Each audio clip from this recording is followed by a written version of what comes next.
every Friday night. No cooking necessary, no assembly required.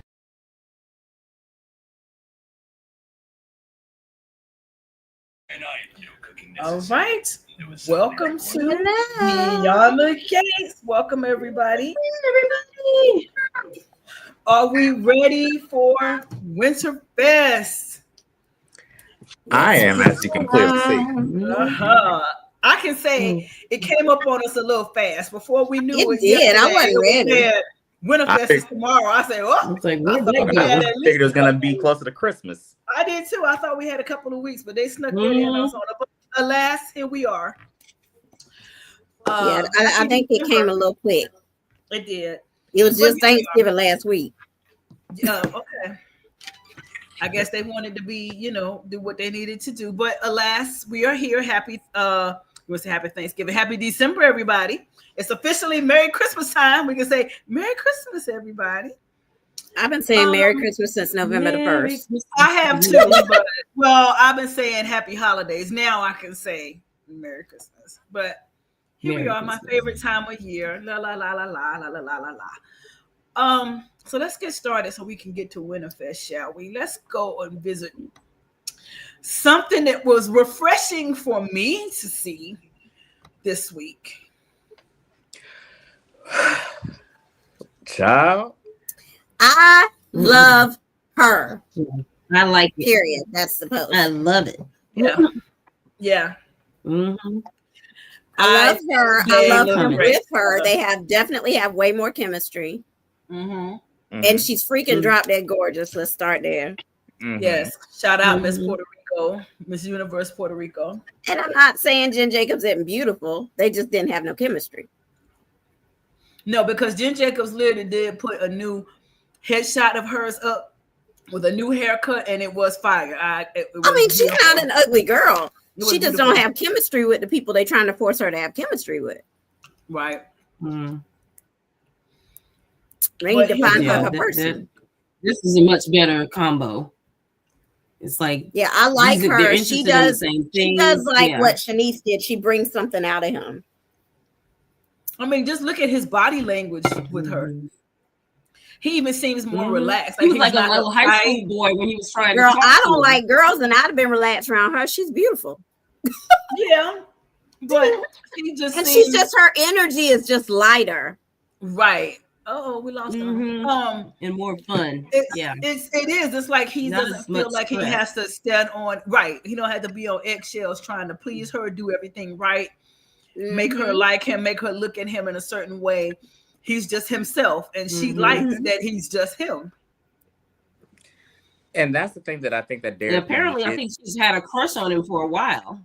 She has, and the thing that with both of them is that they don't have to like it was said. They don't. Derek, most of all, doesn't have to feel like he has to be this certain epitome of manhood around her. Mm-hmm. He can be comfortable, he can be authentic, and she gets him ultimately. So I'm for this pair up. Mm-hmm. Yeah, me too. Especially since girl finally admitted out loud to herself she only proposed to Dirk because she felt sorry for him. Mm-hmm. And I'm glad Derek told about himself too. Look, Derek lit into Ashley, and I was happy. About it. I was there for every bit of it because he was absolutely right. You have villainized this man. Not saying he wasn't wrong because he was, but you were just as wrong as he was. And that's the only thing that Derek was really wanting to hear out of Ashley's mouth too, because she was like, "You did this and you did that," but he's like, "But you did this just the same." Now, granted, we can say him lying about his paralysis is not on the same tier as her putting off trying to set a wedding date, but it's also one of those things where you're saying that he shouldn't have felt insecure, but he had every right and was correct to be insecure, because not even 5 hours after you kick the man out of the apartment or you break up with him, you call Andre. Exactly. Mm-hmm. And he said, he didn't do what she did, he would never did what he did. Mm-hmm. And he could feel it. And because she he was says, just like, women, I that proposed to intuition. him because I didn't want him to be alone. I'm like, you could have been his friend and been there for him without basically making that big crazy gesture like that. That's that. because how are you going to get out of it? You propose to this man, and that means you're gonna get married. So now every time he brings up the wedding and the date, you freaking out or whatever, because you knew that's something you never really wanted to do. Mm-hmm. So what were you going to do to get out of it? I'm curious, if you hadn't seen him standing up, what was going to be your excuse or reason to get out of it? Because you kept saying, when you pushing me, you pushing me further away. She was trying everything she could do to put everything on him as the reason why she could get out of it, when she knew she didn't want to be in it to begin with. Now, one thing I thought about with this whole scenario, and I don't know if you guys remember it, but in the very beginning, she was the one that was all with the marriage talk.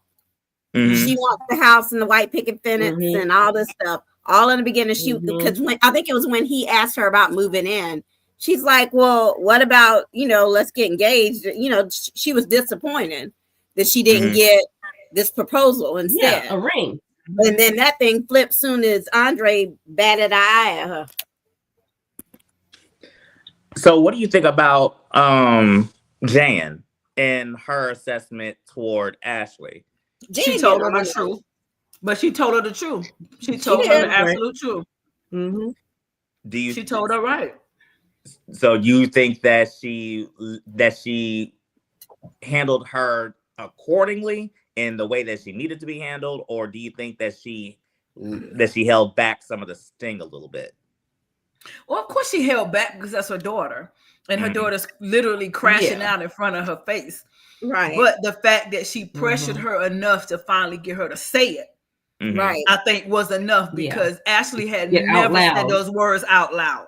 Right. Mm-hmm. Okay. So I think she did just enough to get her to admit it to herself and say, now that I have done this, Derek was justified, not in what he did, but in how he was feeling, which caused his insecurity, his actions. So she keeps trying to plead the case like Naomi. But he did this and he did that and he did that, and I'm not supposed to be wrong. No, nobody's saying you're not supposed to be upset, but you need to dial it back and realize what was coming off, the energy coming off of you, that made him act so desperately. What were you giving off? Realize that you were not innocent in this whole matter. You are not innocent in this whole matter, because you could not. And then for somebody you feel sorry for, you was love bombing him. Oh, I love Derek. Oh, I love him.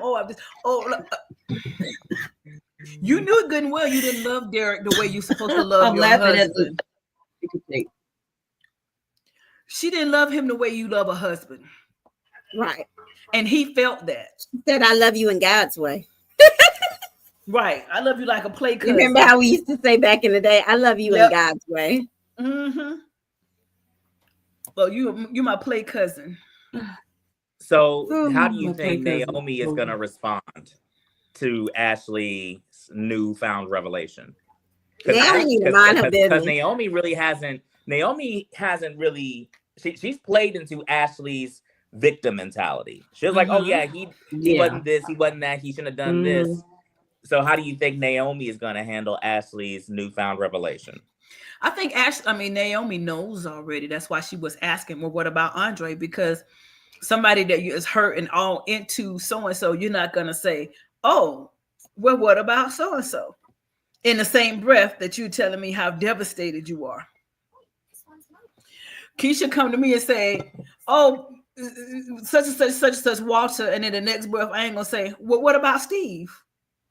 That's my brother's name. That's cringe. Well, I'm sorry. I just pulled the name out the air.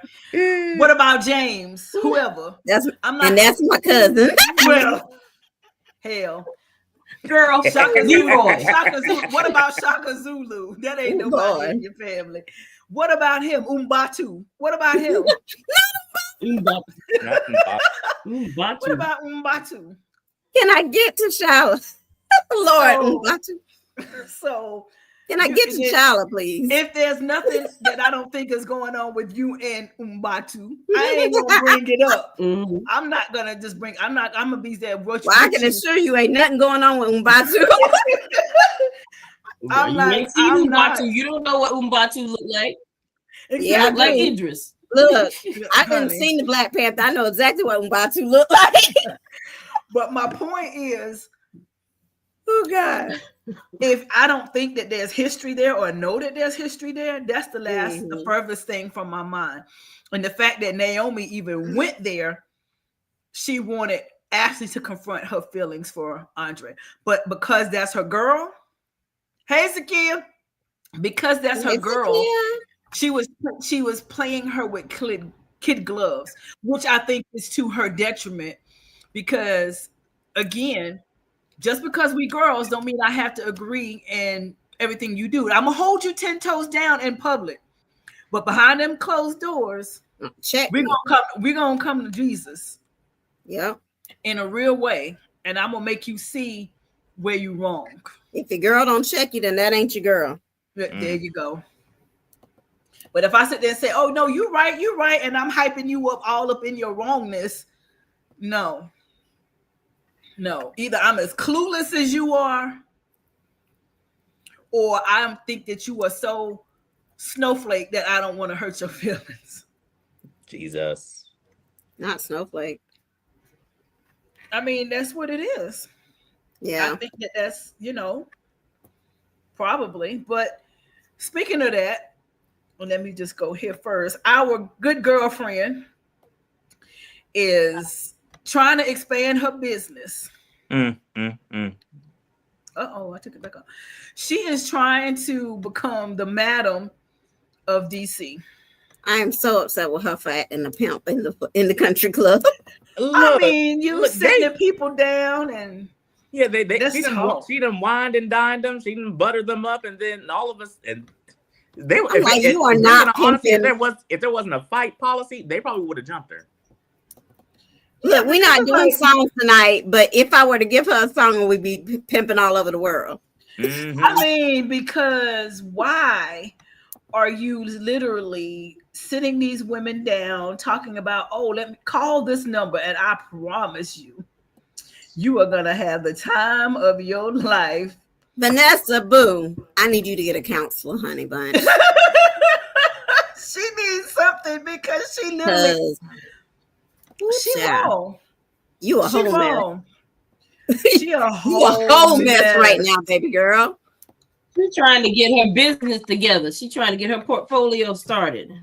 What kind of portfolio she wants? She better off doing an OnlyFans. She really is, because everybody is gonna be in your business. You in the country club trying to be a pimp? Come on now. Yeah. Wrong.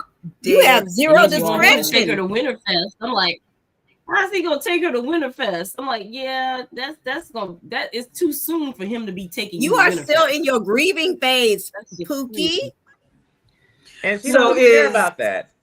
Y'all think so? Is Danny right to check her? I said that, Sonya. Look, Danny is eccentric 98% of the time. I'm with Sonya down here. I think she's trying to set him up. I do. I don't. Okay. I do, but I don't. Part of this is just her being extra. But there was some validity in what Danny said, though. Yeah, she did. Danny told her that this is not the place for that. I feel like Danny might need to be the counselor and Nicole be something else. Listen, if you want someone that's going to give it to you 100% raw, no chaser, it's going to be Danny. Yeah. If you want someone who's going to let you, is going to hold you accountable, but in a gentle way, with slightly playing into your delusions of grandeur, Nicole. Because she got her own that she play into. Slightly. Yeah, but Danny said, listen, at the country club, talking about you trying to call me as a pimp. She said, okay, madam, whichever one you want. She said, yeah, a spade's a spade. If it walk like a duck and quack like a duck, then it's a duck. It's a duck. Yeah, it's not a chicken. Quack. Exactly. Mm-hmm. It's a duck, not a chicken. Double time. Yeah, Quackity, quack, quack, quack. I'm ready for the Richardsons to get the Winterfest. Yeah, I guess we got to catch that on Monday when they get there. But so she goes over, and I'm sick of it and whatever, and come over and talk to Joey and just crash out. I gave her the crash out award, And Lauren, who plays Vanessa, she responded and she said, Vanessa is both honored and triggered to receive this award. I feel like if we start handing out the Crash Out Award regularly, it might be a ping pong toss between Ashley and to go back and forth, but it's always going to go ping pong back to Ashley on the other side. Yeah. This week she's playing ping pong with Vanessa. And see, the thing with Vanessa, she's crashing out and everybody's trying to save her from herself. And she's like, I don't want to be saved. Yeah. She's like, just let me feel. It's like, I don't save her. She don't want to be saved. but you acting real reckless and chaotic right now. She's spiraling. Yeah, she is. She needs a counselor. So it's like, she's trying to self-destruct so she can basically feel better about that last phone call. So it's like if anybody can sit there and hate her and she can be the pariah, then she'll feel better about herself. But I still think she might be trying to set him up. But yeah, she's spiraling down, trying to just get everybody to just despise her right at this point. I felt like she was trying to set him up, but then like the stuff she doing ain't really, like, I don't understand. The stuff she doing isn't doing anything to him. Well, with Joey, she's got to get totally in his trust. So in order to do that, she's going to have to convince him, if she's going to set him up, that I'm all in. I want you to be with me. I get that, but crashing the hell out over he won't be your date to Winterfest, that ain't got nothing to do with your overall goal. That was extra. I think it was more than that. I think that had to put the proof in. I think Vanessa is really grieving, and grief looks different on so many different people. Fair enough. And I think that she needs something to replace the empty hole that she's got in the middle of her, that she feels, this void that Doug has left. Because she said, every time I reach for him and have empty sheets, I'm crashing. Girl, them sheets ain't empty. Joey on them sheets. Well, no, because she said she didn't allow him into their master bed. They had to be in the guest suite. So whenever Joey stays over, they sleep in one of the guest rooms. But I guess when she's in her bed and Doug is not there, she's got this hole. So she's grieving. And so at this point, you're doing everything you need to do to feel something. You remember that? I'm going to be like somebody did weeks ago. I'm going to take it back to Twilight. You remember when Edward left and Bella was doing all this crazy crash stuff just to get to feel something, to see his face or to get attention? This Vanessa, this is what she's doing. Because now that will divert her attention away from the fact that my husband's gone. Now I got a new scandal to fight. I got to fight for my reputation. I got to prove to people what I can do.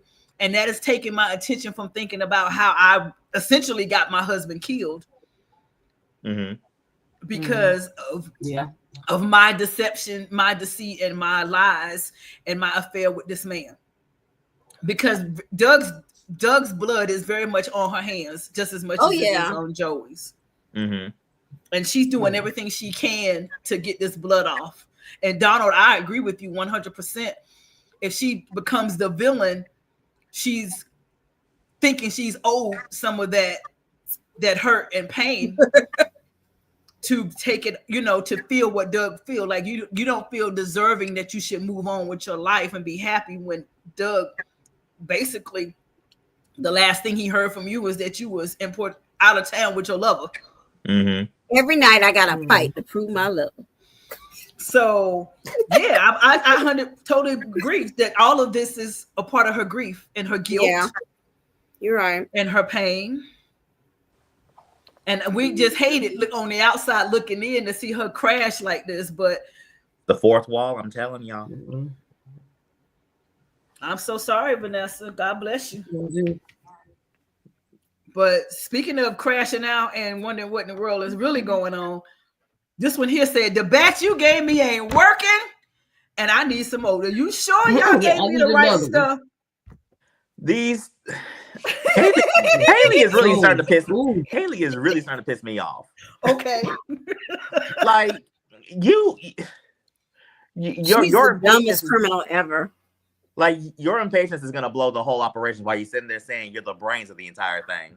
Mm-hmm. Then y'all's plan is destined for failure. So do you think that Haley is low-key starting to catch feelings for Bill? Or do you think it's a territorial thing? I think she has feelings. And I don't even think it's that starting to. I think she had already caught feelings for him, because you notice the only time she starts going in hard on the Kill Bill is when her ego gets bruised because he pays Danny and the Duprees more attention. Mm-hmm. Right. If he would just leave the damn Duprees alone, he might not have a threat on his life. He can't. Yeah. Because she would basically maybe push it back. If she took her off to that island that they basically just bought, and well, she might still kill him, but nah, because listen, I think that would basically if Bill just gave her the honeymoon. If he had just gave her the honeymoon, we wouldn't have been in this situation right now.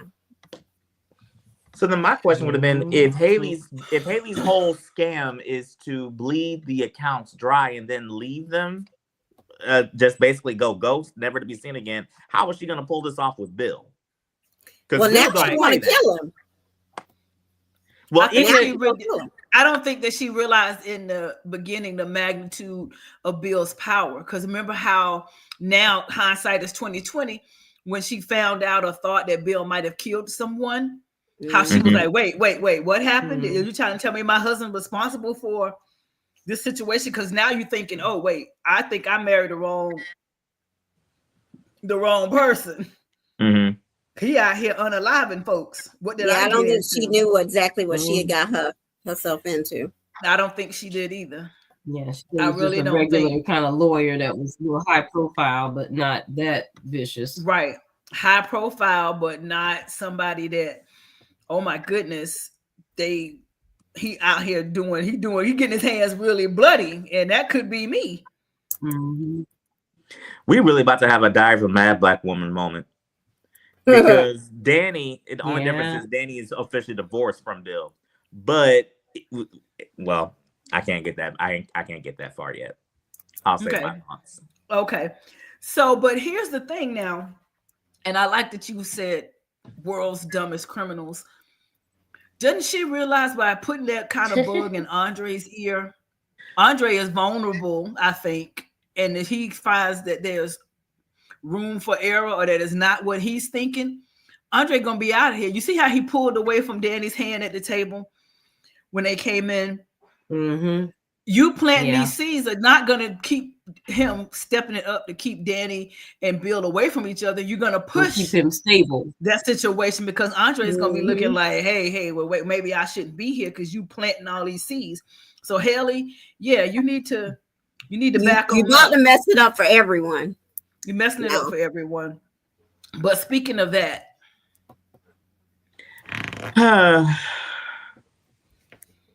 so many mixed emotions. Fire of 47. First of all, I'm sorry. And I know some of y'all was catching feelings for the nostalgia and all that foolishness. But let's just say, while it was very nice to learn about the Fire 47 and the flame they once had, that does not erase the level of disrespect this man has given this woman in the last year. There's nothing about the Fire 47 that erased the way he married some little girl who was living up in this woman's house, threw her in her face every chance she got, and made get this dark her to come to the wedding to watch him marry her, moved the girl into her neighborhood. Like, it's just piled on. Like, that ain't erasing all that. When they get this dark-skinned man to play Bill, that's what I want to know. I want to know that too. I said, y'all couldn't find nobody that actually looked like Bill to play young Bill. To play Danny. She too light to play Danny, and he's too dark to play Bill. They done picked a biracial girl to play Danny. Listen, casting directors, you got a perfect nice you have a light-skinned, light-bright black man on this podcast that can be able to play Bill's illegitimate child. But you're gonna pick a dark-skinned man to play Bill's younger self. I need to write a letter. I need a letter and write to the casting. Casting was a little off now. I will say that. But you know who he reminded me of? You remember Theo's friend Denny on the Cosby Show? That's who he reminded me of. I was like, okay, I can't even get into who this is supposed to be. But okay, so you have this whole little, we almost burn the room down with a marshmallow moment. And Chelsea and Naomi are like, uh-oh, as they go back and forth between the parents, like, what's happening here? Bill is so comfortable. They're so happy. They fell back in sync for a second. But it's one of those things where when with kids that have gone through the separation or divorce of parents, and they see their parents normally go back and forth, and then they have a moment where they, like you said, get back in sync of the old days. They have the hope that it's going to rekindle something. But at the same time, I think Danny and Bill just authentically had a moment of nostalgia. They just went back. Oh, you remember when we almost burned down that hotel room? That's all that. At least to me, that's all that was. That's all that was. I was like, I wasn't trying to put that much into it.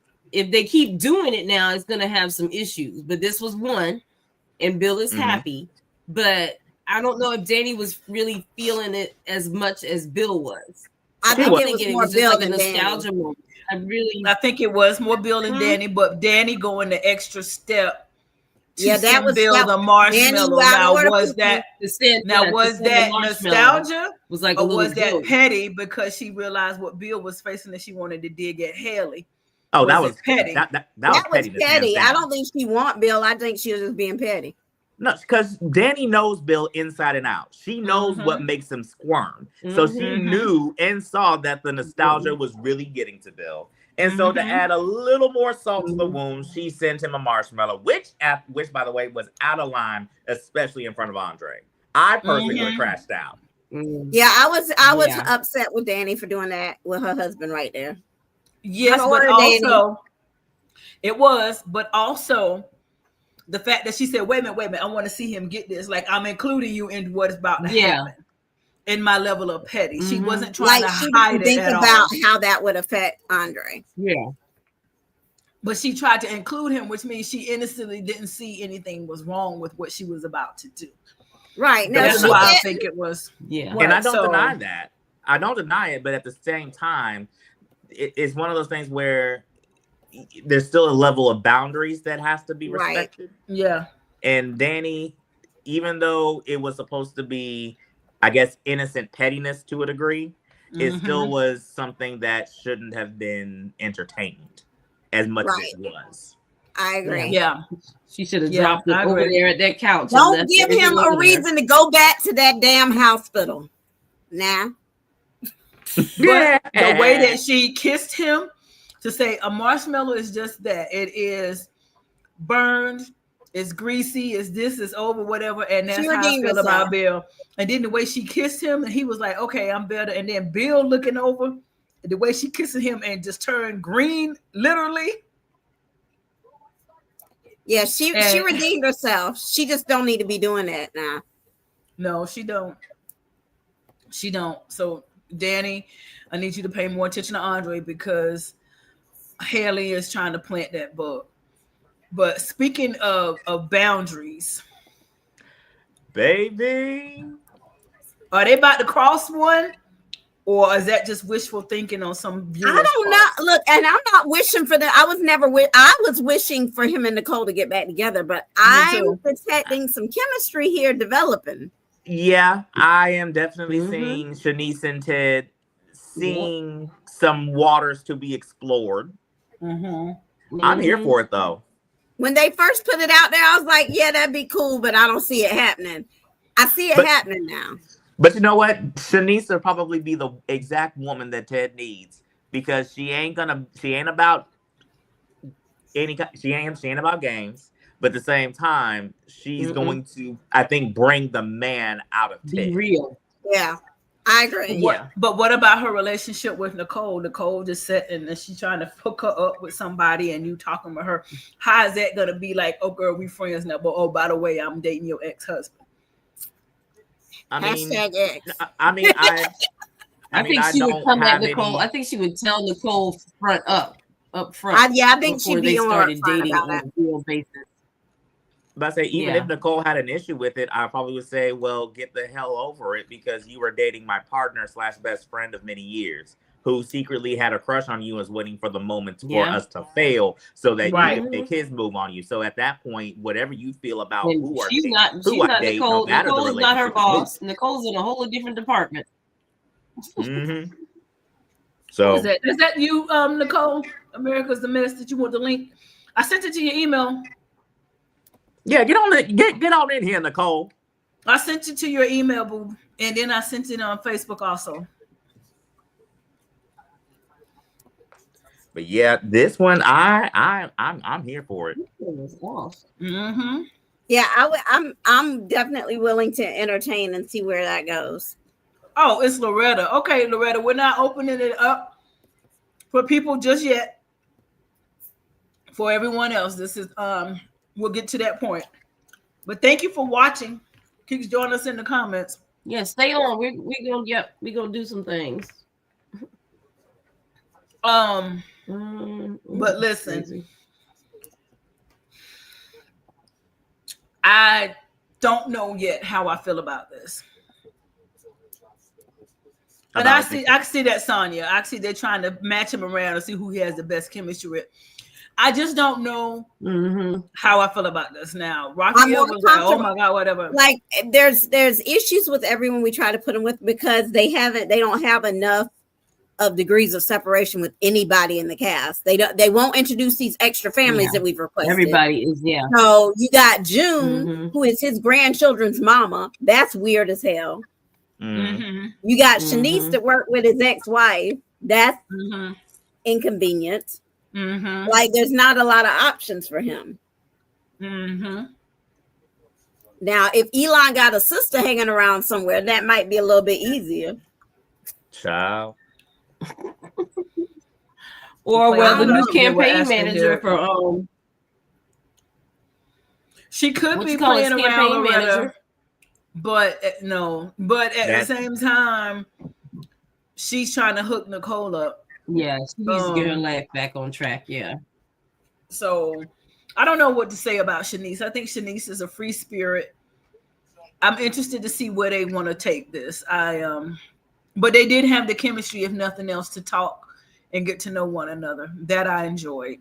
But I just don't know if I see a dating of Ted and Shanice. Again, like I said, I'm with Keisha. I'm still there. I have my heart set on him and Nicole getting back. I just want to see redemption for that family. I would like to see redemption, but at this point, I don't know if we're going to get it because Nicole her pride is too in the way. Yeah. She is all about appearances. So she like her daughter. But I say, she's an appearance and aesthetic queen. She is, if you notice when she was talking with her, I think it was, who was it? Was it Laura? This week, it was about how people are going to see her as the divorced pre-child, right? As opposed to Nicole. It's like, girl, nobody's thinking about you, at least not in that regard. Exactly. She was talking to Shanice in the office, and I agree. I don't know who is this. Who is this America's Mess? Loretta, I agree 100%. She ain't thinking about Leslie, and that's why I do like Shanice with him because. Well, June stood up to her too. Neither one of them is going to take no BS from Leslie. No, I agree. They ain't gonna be like a Nicole situation. Nicole just kind of sit back and chill. But the two of them, they ain't taking no mess from that guy. Those two. Now Nicole, true enough, she snapped that one time. No, she ain't snapped hard enough for me. No, she didn't. Nah. Nicole is the one takes the Michelle Obama philosophy. When they go low, you go high. Nah, when they go low, I drag into hell. Right, hell's front porch. Look, she should have some real hand marks around her neck. I'm just saying.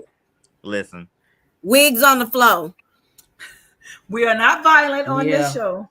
It's Winterfest. We can be violent. Speaking of that, let's go here for just a second. And let's dig into this for a minute. I'm not gonna hold you. I think Vernon took that win in that conversation. Yeah, he did. I'm so tired of Bill's whiny ass. I'm sorry.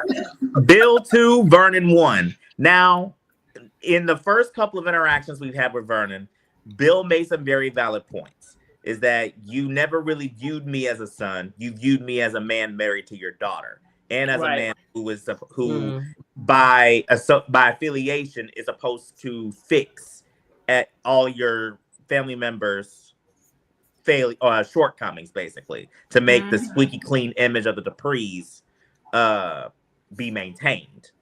Yes, but Vernon, and the difference between Vernon and Bill is that Vernon, as he said, I am willing to take accountability. Yes, I could have brought you in closer. I could have tried to develop a more authentic relationship with you as opposed to using you for my own personal side dealings. But at the same time, just as much as you feel hurt, there was a bit of me that did view you as family. And the way you treated my daughter, I can't let that slide. Like you literally slept around with my daughter openly, mind you. And then on top of that, you left my wife for your daughter's best friend, who you say you were so sick of the drama of being around the Duprees. So it's like some belts, you cannot unring. You want that back. Right. Exactly. Yeah. Like you can't get enough of them. And I think what happened was it never went away by making them come to the wedding and all of that. He always wanted their validation. But I think what hit the nail on the head was when Chelsea was missing and they opened the door and he fell back into his role in the family, them coming over every day to the house, them being nice to him, them giving him that respect that he said, I need it. Anita saying, okay. And he felt back that he'd taken his place back in the family. And just so you got Martin's situation and you have Chelsea missing, he felt like, okay, I'm back in there without having to be with Danny on my arm, so I can have my cake and eat it too. And you can't have it. When the Chelsea got back and everything got back to normal, he was back to the outside again. And he doesn't like being back on the outside. He's looking in. It's like the little lost puppy on the outside the door. Like, wait a minute. But also up in the backyard. But also remember, he says that he does regret how he treated Danny. He does regret how things ended with Danny. But he does, because now he's seen her with Andre. But he's not sorry for leaving Danny, which is weird in itself. But in that interaction, you really could see the hurt in Bill's eyes. Yeah. Because his deal is like, I want to be back in, and Vernon is like, no, you can't come back. Like we had a couple of crises, but those have been solved now. And if we can help it, that will probably be the last time we have any kind of dealing, at least intensively. Exactly. Right. I mean, the desperation in his face is just like, family. Where's I lost my family. But not even Danny, like you said, it's Vernon in that respect. You lost that father prestige, that father figure, and the prestige of that name, the power behind that name, because you like being the Dupree fixer, you like being the Dupree son-in-law, and now you just back to Bill Hamilton with the child bride. Yep, that's trying to kill you. That's trying to kill you, poisoning you every chance. Yep, that's what America said. That's what Loretta said. Yep. So Sonya said he don't deserve forgiveness. I think everybody deserves forgiveness, but that don't mean I have to bring you back in my orbit. Tell that to the Team Cat people. Tell that to the cat people. Tell that to Team Cat. You don't have to be in my orbit. I wonder if Nicole and Ted actually got back together, would Kat finally let go? No. You think she would let go, or she still hold that grudge? No. I don't think it's a grudge. I think she's genuinely hurt. I really do. I'm just asking. I don't think it's a grudge. I think she is. But y'all, it's not a grudge. It is, honestly, it is one, yeah, you destroyed my family, but she has been completely displaced and no one has taken the time to understand where she is or empathize with where she is. Like that's very heavy. Making herself that way. Is she displaced or is she making herself that way? No, she's not. And I'm speaking from experience in that place where you have all of a sudden your place in the family is different. And no one's and the difference in me and her is for her, no one's acknowledged it. Right. Like that's a heavy thing. Yeah. It is. And I'm not saying Nicole kind of acknowledged it today. Well, yeah, not really though. I am not. She told her, she's had this, she's had that. You've had this and that, but she hasn't. So, but they're it getting should it, have but they're not been. They should have been spent the time to. This should have been worked through. But she's also this is also like you would think that a grown woman would basically, but Kat has always been the baby, so that's the problem. She's always been daddy's little girl, and she's not handling it well. Now, like we said last week, that's not her fault. That's how they feel. That's not her fault. That's not her fault. I said. Ted needs to handle it a lot better. He needs to basically spend as much time with her as he is with Eva. And he's not. I agree. So that is triggering Kat to no end. He maybe needs to take a weekend trip with her, something. But yeah, he does need to spend more time with her because she definitely needs attention. On him. It's definitely 100% on him. But this is also the thing with Kat. Kat sees red every time Eva is around. Because that's threatened her place in her family. But this is the thing. Everyone in the family is saying the only person that is feeling threatened is you when you don't need to be. But she's the only person who is. They can't speak on it because they're not in that position. They don't share her position. And I'm not, like I said, I'm not Team Kat, but in this situation, I can 100% relate to her. No one knows how she feels because no one else is in that situation that she's in. But the thing with Kat is that she's being impulsive and reactionary when it comes to Eva. If she doesn't get a handle on it, she's going to do something that's going to that cannot be fixed. I agree. Now, is she handling it incorrectly? Yes, 100%. The point is they did not properly. Okay, and we've been saying this, but let me just say it again. Every single person in this family needed a counselor.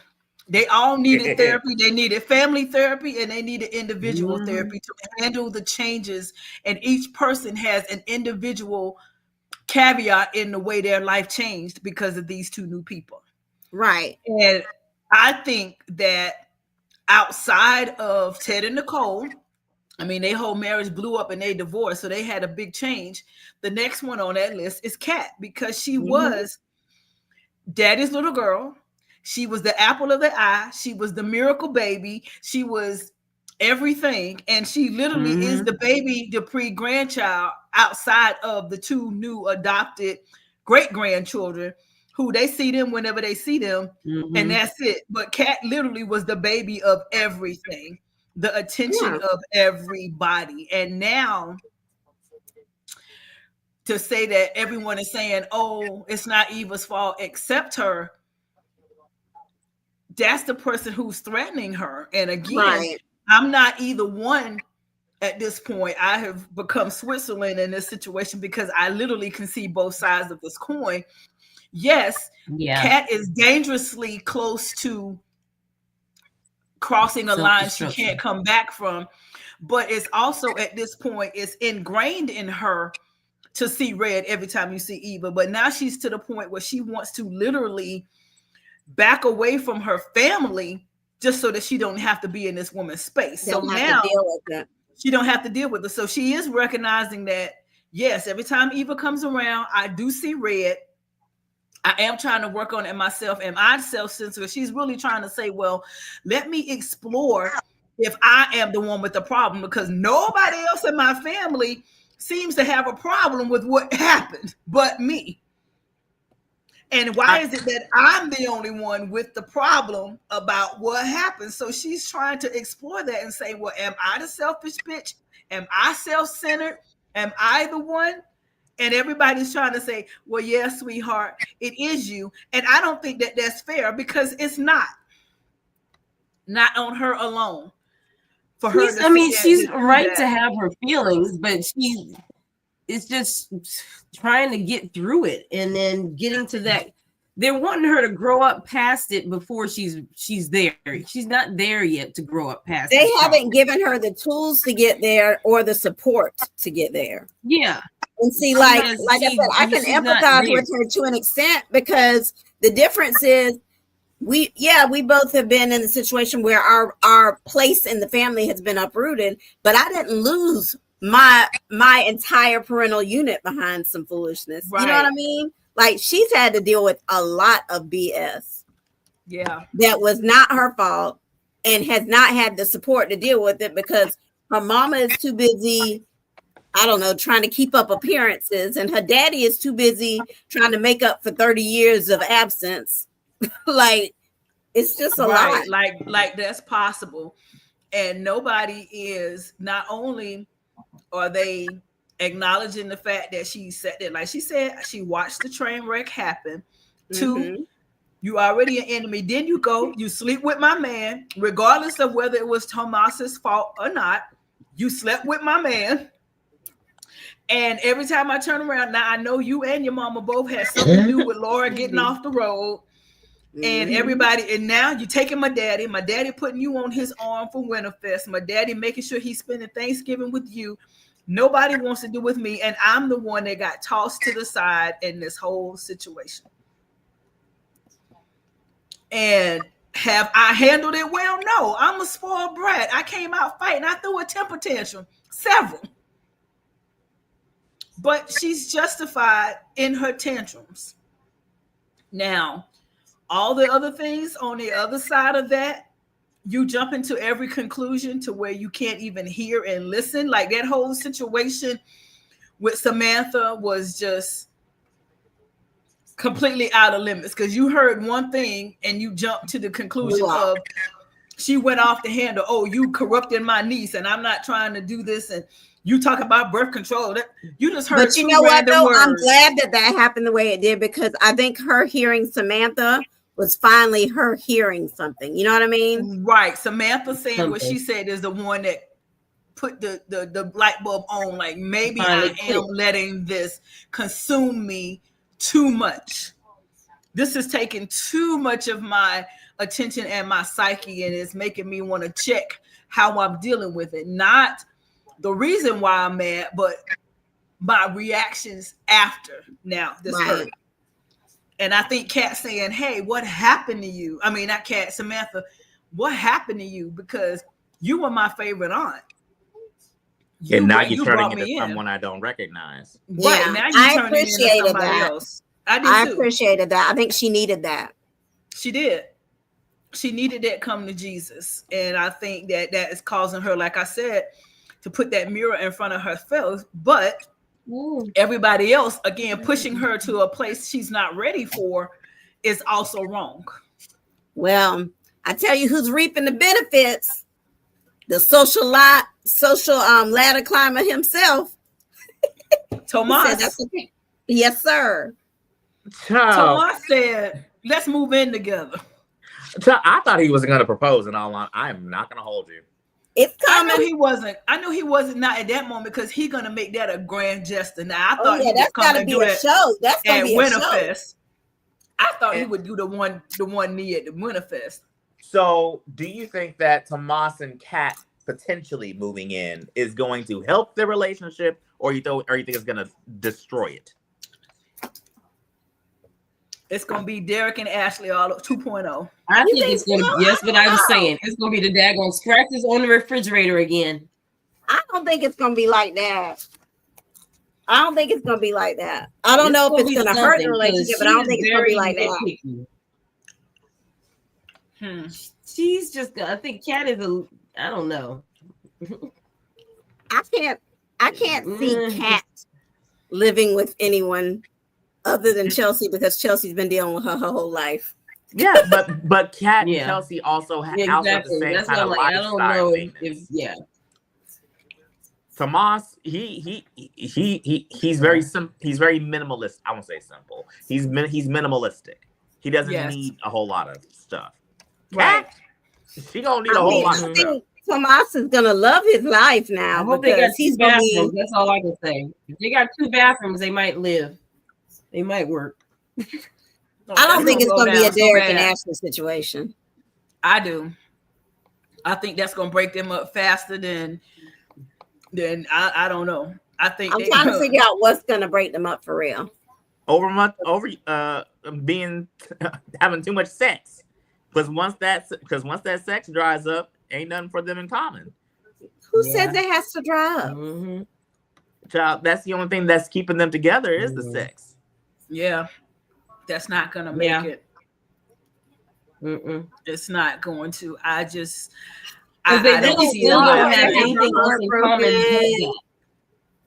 He doesn't like to read. He likes to read, even though they're really besides the sex, what have they actually done together that has been so great? Yeah, I haven't seen where they have anything in common. Their dance session was awful. The dance session. They don't have anything in common. When they don't. Yeah, they don't. And they don't even talk about anything but Eva, my family, this. She still hasn't asked him about anything about his family in Puerto Rico, not anymore. She doesn't. I hate that. I'm hoping she knows when his birthday is. But there's no relationship here besides the sex. Right. That's all they do. You're right. They haven't gone out. They're not going to Winterfest. I mean, that was like a whole outing right there that would have been showing everybody that this is my man. That would have been a really good outing for them. That's a good date. It's like all the fun went skating. They could have did a whole bunch of stuff, and she canceled it. And so, it's like, now you're going back to have sex again. It's like you can't base your whole relationship on sex. And sex doesn't dry up, but it does. When you're not interested anymore, it's not going to be great. I agree. It's not going to be great. I agree. What did Sonia say? I think can we forced to admit she doesn't exactly. That's what I'm saying. It's gonna tank, and it's gonna show all the kind of fundamental differences that the Duprees have dealt with in these grandchildren, just like this relationship here. This is crash and burn city on this way. Somebody call the ambulance to try to revive it, to do something. It's just on this way. Madison was not having it with Chelsea this week. But you know what? No, who's wrong in this situation? Because I think Madison is doing a lot. She's doing too damn much. I think that Chelsea. You just met the woman. You don't need to listen to your girlfriend and be like, okay, you don't like her. Well, I'll just keep my mouth shut for right now about it until I meet her a couple more times. But I'm on your side, boo. I got you. You don't like mom. I don't like mom. I don't think it was worth all that. I think Madison. Her whole issue with her mama is ridiculous. I can understand where Madison is coming from, but I think that she is doing a little much. But at the same time, Chelsea is not helping it. She could have. I would say she could have stood up for Madison a little bit more, but we don't know what that interaction with that Thanksgiving was. All we're getting is the after report of the Thanksgiving dinner. Well, let me say I'm surprised they went anyway. Chelsea was wrong from step one by going behind Madison's back and contacting her mother against her wishes. When she's already explained and confided in you her issue with her mother's making her crazy, and she throwing her phone to the point of saying, leave me alone. And then you're going to go behind her and say, oh, let me talk to this woman and try to foster a relationship when she has already shown you that's not something she's ready for. And the fact that this woman, like she said, you are in grade school with my mama. I got a PhD in dealing with this woman. So you got the surface level. I know what hurt and pain is. And the way Madison is crashing out is more hurt and pain there than what she's saying. Right. And she just wants Chelsea to say, if you love me, and you are with me, then listen to me and let me navigate what this is. Stop thinking that you know what's best for me 2 seconds after meeting me when I've been dealing with this my whole life. Madison is probably only verbalizing something somebody else can understand, but who knows what could have happened beneath the surface of that? What other kind of pain, what other kind of assaults, what other kind of things that her mama subjected her to that she wanted to explain away with healing and crystals. It's something more than just that. So we're saying, oh, she's crashing out and it seems simple. No, the way that she reacted was symbolized more pain deeper than what she's willing to verbalize. And Chelsea needed to take a minute. This is my woman and I love her. Let me take my cue from her instead of thinking I know what's best and going around her and not honoring her wishes. And so what she's saying, you're showing me that I cannot trust you and you do not get me because I told you in the confines of me and you how I felt and you went behind me and did it anyway. Now you have subjected me to this once again that I did not want to do. And you're sitting there thinking, well, I didn't see anything wrong. And she really thought that Anita was going to side with her. And Anita said, no, baby, you wrong. You was wrong. And I like that Anita said what she said. No, you got to be with your person and not try to fix everything. I still don't know what Verna's aunt did to this day. I don't know why, but they said stay away. I stay away. She left it alone. I got my man alone. See, I got my man. I'm married. I still to this day don't know what aunt, whatever the name was, what aunt, whoever did, and what she said. I didn't ask. But Chelsea, and Chelsea is like, she's such a big, happy family person. That's what she wants. The big, happy I family. think she just wants her to have that family is not. Everybody is not that, and she needs to realize everybody's family is not going to be hunky-dory and that they fight for each other and we're coming together. That doesn't happen. And it so, doesn't.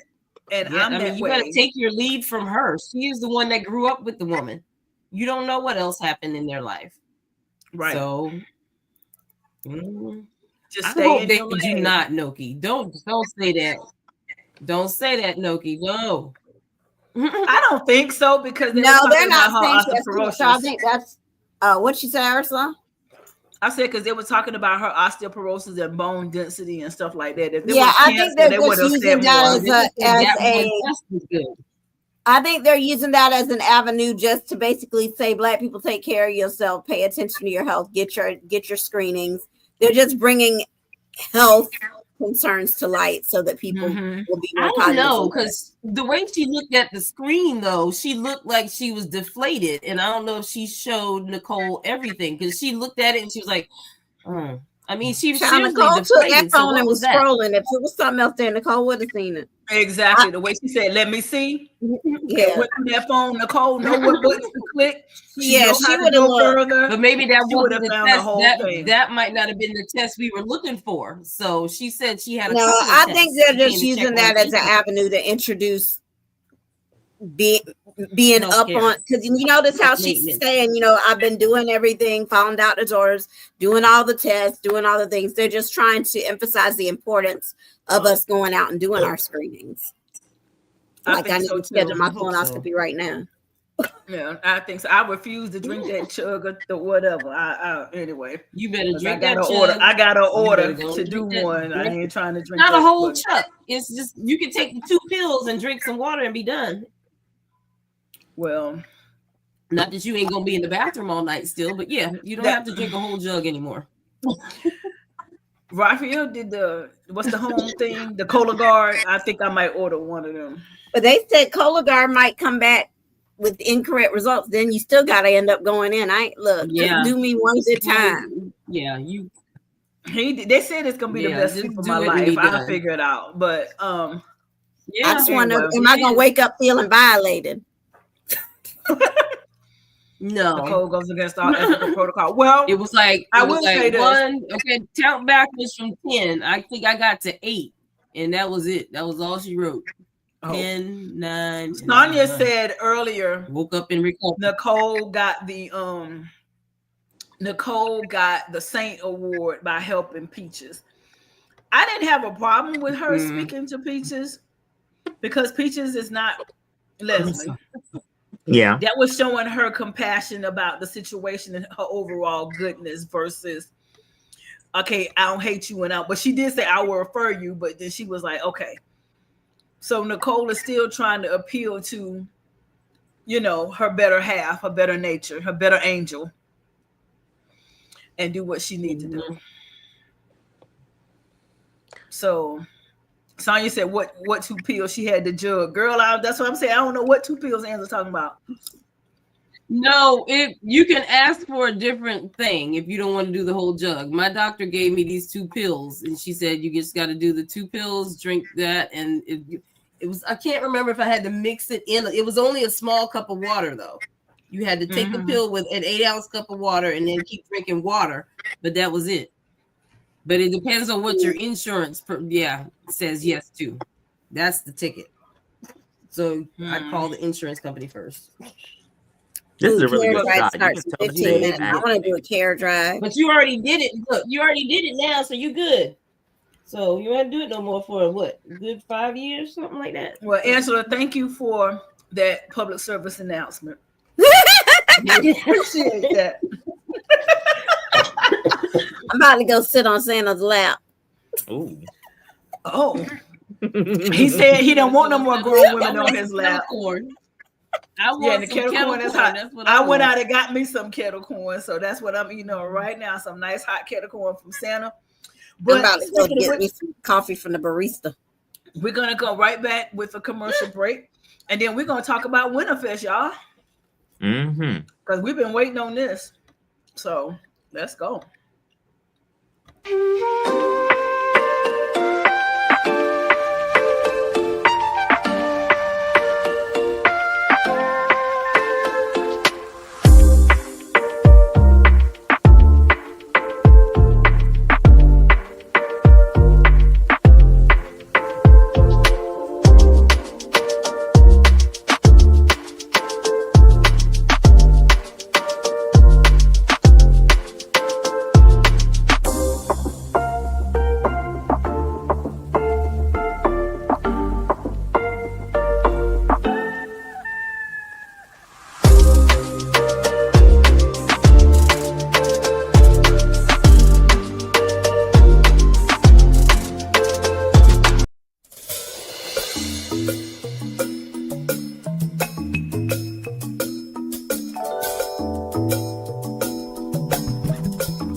right, y'all. So,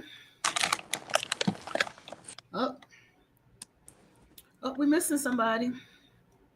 We are. Hold on. What happened to her? No. Here we go. All right, y'all. Let's get on into Winterfest. Child, it wasn't messy enough for me. Let me just start there. But it's not finished yet. We still got to go. I think they tried to stay with that whole. I think they're trying to stay with that whole narrative of keeping it classy and cute because we do prees, and I get it. But let me just start right here to the beginning of that messiness that I just didn't appreciate was this. You know what? That man came in and said, "Are we alone?" How are you alone and you in my house? Literally. Yes. Like what? Like what? Like what are we doing here? Why would you be in my house and saying, "Are we alone?" No. Are we alone? Messy. Look here. I don't care what y'all say. I don't care what y'all try to convince. Vernon and this woman, they sleeping together. They are not practicing no song for him to sing. Oh, they practicing. They practicing. They practicing some arpeggios. They practicing breath control. They practicing range from low to high. I'm gonna say he's definitely cheating. They definitely Purple Rain. They practicing Purple Rain. Is that what you're saying? They definitely, y'all. I'm sorry. Vernon he's doing a horizontal hula with Sharon. Sorry, y'all. The line at the barista was real long. Okay. Did you give me a hot chocolate? Got your hot chocolate. My bad. Okay, that's all right. I'm gonna work on my credit corn, and then I heard that there's some coquito out there. I'm gonna get some of that. Oh, I got the caramel macchiato. It's delicious. Mm-hmm. Look, the barista has some sliders I need to go over there and get. There you go. Y'all, Vernon, our good granddaddy. He's looking real guilty, bruh. Looking real guilty. Now look, Keisha, when I saw this and he came in, I said, now wait a clock tick. Clock tick, yes. Woo, look now. Wait a clock tick. What you mean? Are we alone? What were you gonna do if we were alone? Right. And y'all caught the writing. Did y'all catch the writing? What's that? I caught you, Vernon. Oh yes, she sure did. I caught you, Vernon. Oh, I caught you. Oh, and look at his face. Like he's about to crap his pants. Just guilty. Mm-hmm. So what meetings do you be having at Banneker, sir? I don't understand. How did this start? Was this going on before the reunion? I think so. It had to have been.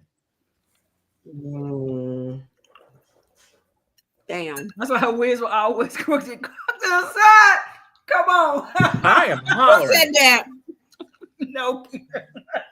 Noki, I'm about to block you. You not right there. They were doing the slap band wiggle. Wiggle. Okay, I'm officially grossed out. Stop. Ew. Oh no. Listen, y'all. And look, and his face right there is priceless. Exactly. The way she was looking at that picture, she deserved to get drugged all across the Winterfest floor. Listen. All across it. We are not you happy. gonna stand up in my grandma's face like everything is all good. And you just got up off of her husband. Listen, I need Tracy to step up. Speak out. Tracy definitely saw it. Tracy, and look, and she spilled that tea. She been MIA. She said, "Where have you?" She hadn't seen her in a couple of weeks. I think she got a man. Spilled that tea. She spilled that tea. I said, "Yes, tell it, tell it, tell it, spill it." And see, I want to know if she's gonna tell Anita what she saw.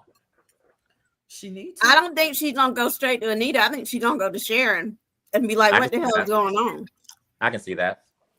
Potentially, I can see her potentially confronting both Vernon and Sharon together. But see, I told y'all last week this is what was happening, because when Leslie confronted Vernon, he did not deny it. All he said was, "What do you want?" And see, you can't hide everything, Vernon. You literally cannot pace. You just want to pay people off, and but then again, that's the politician in you. That Vernon a lie like a rug. Made up, oh, Senator so-and-so is here. Let me go say hey to that person. And then slid your slick behind right on over there to that bar with Sharon. And then did you peep when she was in there talking, when Anita was in there talking to Nicole, and Nicole talked about how when she was going through the situation with Ted, she had to adjust her pearls and handle it the way Anita would, and da-da-da. And Anita was like, oh, yeah, I'm going to have to remember that. Mm-hmm. Yeah. The writing is very intentional. Oh, yeah. I'm disappointed too, Sonya. But I told y'all, but y'all wanted to give the benefit of the doubt. But I told y'all right here. I'm still praying it's something else, but it seems very obvious. But yeah, I'm still praying it's something else. It seems too obvious. That's the thing that gets me. It's like it shouldn't be this easy. Exactly. That's why I'm like, it's too obvious. It can't be that And I told you it's the alibi. That in itself is the alibi. Y'all fell for the banana in the tailpipe. But see, the thing is with Beyond the Gates writers, they're very intentional in terms of what they want us to know. Mm-hmm. They don't, at least in terms of the year that this show has been airing, they have never not been intentional in terms of what they of the clues they drop.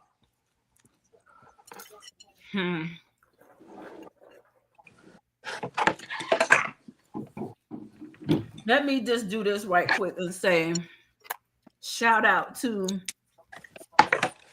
Beyond the Gates for giving us a few more new faces and cast members. So we got us a makeup artist in the house. I'm here for it. I'm trying to find out what that shade of lipstick is.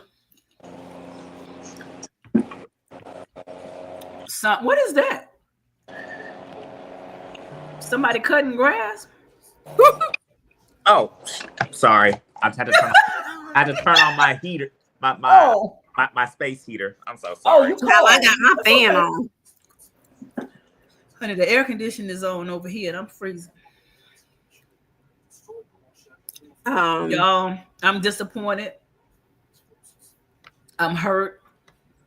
But Vernon, I hope they drag you. I hope they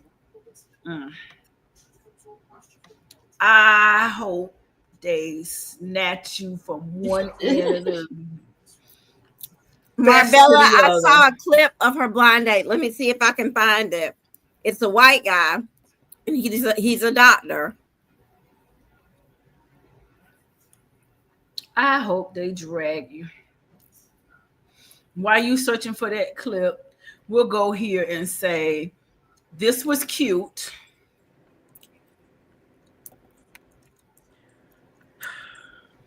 I appreciate him doing what he needed to do, but did he not go and talk to Kat and make sure she was coming so they could do that? It's almost like you forgot you had any other children but Eva. Exactly. Martin, but here's the funny thing. Martin really ain't affected by it. Because he's not the daughter. And he got his own family. Yeah, he's got somebody. When all this started, Kat had nobody. Mm-hmm. And then when she got somebody, she had to compete with the same person who she was already feeling like she was competing with. It's like she can't get away to process anything. Then as soon as she trying to process that, then her daddy come and want to act like we one big happy family when you hadn't even had a conversation with me by myself, sir. That's true. She hadn't. We hadn't. Okay, but alas, here they I'm are. about to share it. Apparently, he was on Queen Sugar. Let me see if I can get this on the screen. Where'd it go? Oh, is that the guy? That's the other guy. The guy that was coming back was coming. How do I do this? I'm about to see if I can how to share it. I can't just put up an image. You should be able to email it to me. It will go under the present thing. I got it. If you put present. Hold on. It's right there. You see it? I'll say it. Hold on. Yeah, I'm saying this is the guy they were saying was coming all along. Yeah, that's supposed to be her date. Dr. I can't remember what his name is, Riley or something like that. Dr. Rollins. Jennings or something. Rollins. Rollins.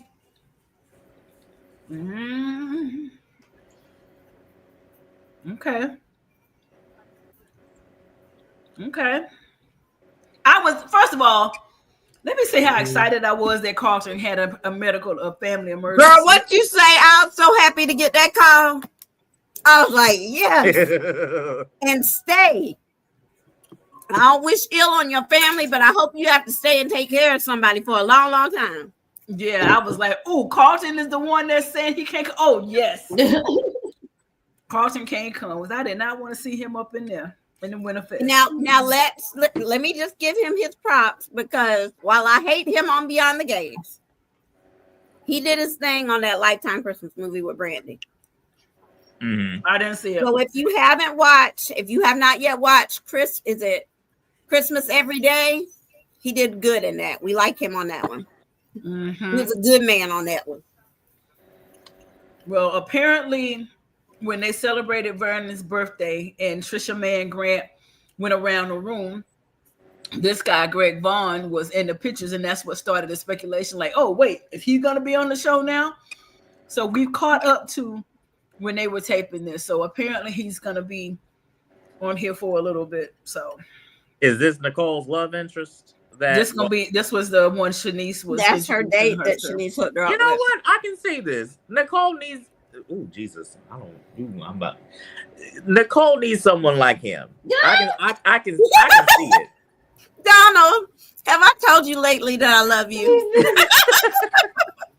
Because I can see her make with me him. choke on my banana bread. I can see her too. She. They look like they belong together. Because she's an appearance queen, and he's gonna sit there and fit right along with it. I hope he got some flavor though. Well, from that picture, it looks like he got a little. He looks like he got some flavor. That got a little something. Like he got flavor. Yeah, he looked like it's a little something there. I hope he's like, am I missing something? Derek and Shanice, Derek, and not Derek and Ashley Derek. You know what I mean? Yeah. I don't think so. But what I'm saying is Derek was a different Derek with Shanice than he is with Ashley. Yeah, of course. I want him to be that kind of, yeah. Yeah, I think know what I'm saying. Yeah, I got you. I know that's what you're saying. But let me just say this. As a general Noki said it for us. What did she say? I missed it. Noki said for us. Noki say? Oh, okay. Okay. She needs a white guy in her life. Not the Asian. Okay. Go with the Asian man. Listen. He said what we can't say. Let me just say this as an overall Winterfest to me is underwhelming. I'm getting the Chelsea Cat bag reveal vibe, fashion show vibe. I think that if they're going to come better in, for Chelsea Cat than they did for Winterfest. I'm thinking if they telling us all this is going on, I want to see the rink. I want to see the skating rink. I want to see Santa. I want to see the toys and the children throwing the snowballs, the real snow. I want to see the sleigh ride and the stuff that's happening outside. The tree in the middle of the country club is beautiful. That nice blue and white. Somebody wasn't up on the B-roll. But if y'all not going to tear that tree down and brawl that place out, y'all got to give me something. I see y'all in the country club every other day. I'm underwhelmed too. I thought it was going to be so glamorous and Like when I saw Eva's dress, I was like, dang, she underdressed. And then she get to the country club. I'm like, dang, she overdressed. Yeah, I thought it was going to be a lot dressier than that. But it's like, how would they go tobogganing and toboggan, whatever that thing is? How would they do that in the ice skating informal? I thought the pre-event at the country club glamorous. See, and the thing is, I think that Ursula, you said it before. I think they're trying to maintain the narrative of it being classy and not so drama filled, which kind of defeats the purpose. Yeah, because I really wanted to see Kat and Eva fight, and if it wasn't Kat and Eva, I wanted to see Ted and Carlton fight, and if it wasn't Ted and Carlton, I need Leslie and Nicole to have something. If not Leslie and Nicole, Leslie and Shanice. I will take Anita and Sharon. Anita and Sharon. I will take Anita and Sharon for 100, Alex. Be right there. For 200. Anita and Sharon. I need Tracy to say, Anita, I ain't trying to start no drama, but I want you to look at the way Sharon is looking at Vernon and Vernon looking back at Sharon and Sharon looking back at her. And then I want you to tell me what you see. I just want her to plant the seed. Or it could be her approaching Sharon and saying, what the hell's going on with you and Vernon? And Anita walking in over here. And what do you mean what's going on with her and Vernon? What the hell is going on, Vernon? Yeah. Anita always show up when she ain't supposed to. She the only one on that show can hear. Mm-hmm. Look at this look. What's showing her? She's got that shake and go wig on. I'm going to tell you something. She walked up in that house today. I was like, oh. You didn't stop. He said the shake and go. I do like the blazer though. I like the blazer. No, I'm gonna give Sharon her props. Them boots she had on was slamming. She looks nice. Them boots was everything. She was dressing for her man. Of course she looked nice. Yeah. I like the jacket. But Anita still outdressed the both of them. Nice. I was like, Yeah. I'd be mad. It's not gonna be outdone. She said, Anita would never be outdone. Sequins and Tracy fur. Like, I don't know. She got her articulate hair on and everything. Look at Vernon got a damn ascot on. Looking like he stepped out of 19. Like he stepped out of 1975. We need to get Walter an ascot for tomorrow night. Noki. That wig is the crack Whitney. Okay. The crack Whitney. Look, it's not right, but it's okay. Music video. Yeah. No, it's giving the BET Awards, Whitney. Whoop. Oh yeah. Ooh, not the BET Awards. You better lay low. The king of R&B, Bobby Brown. Oh God. Sharon know what I know. She better lay low. She better lay low. She knows she better lay low. I pray not. She playing in her face, really grinning in her face. It looks like it is, but I really don't want this to be. But then it's gonna put it back to a fight with what is she gonna do? I don't know what Crazy would do at that point. Anita, Leslie. She gonna show out. I think she's gonna be too smiling up in its face. And Marcel's face. But Anita brought up the perfect point of asking about that other guy from YNR, the Winters guy, Devon Winters, and how the record thing going, and knowing her know that she still knows them, and she set that up because when she find out Sharon with her man, y'all can kiss that record goodbye, articulates. Sorry, not sorry. Y'all mess with the wrong one. And Vernon, you dumb as hell, Vernon. And it is. Because it can't be this, man. It cannot go down like this. It can't. It can't. And let me just say something. This has nothing to do with nothing. This has nothing to do with nothing. But Keisha and Angela, look over Vernon's shoulder. Does that not look like Talani to you? I do. I need to contact her and see if she did this. I'm sure she would have posted if she had. At this point, I would prefer Vernon be Leslie's father. Me too. Barbara Me too. Than this. Me. And then look, and then Nicole will have the same issues that Kat does at that point. A queen for a pawn, exactly.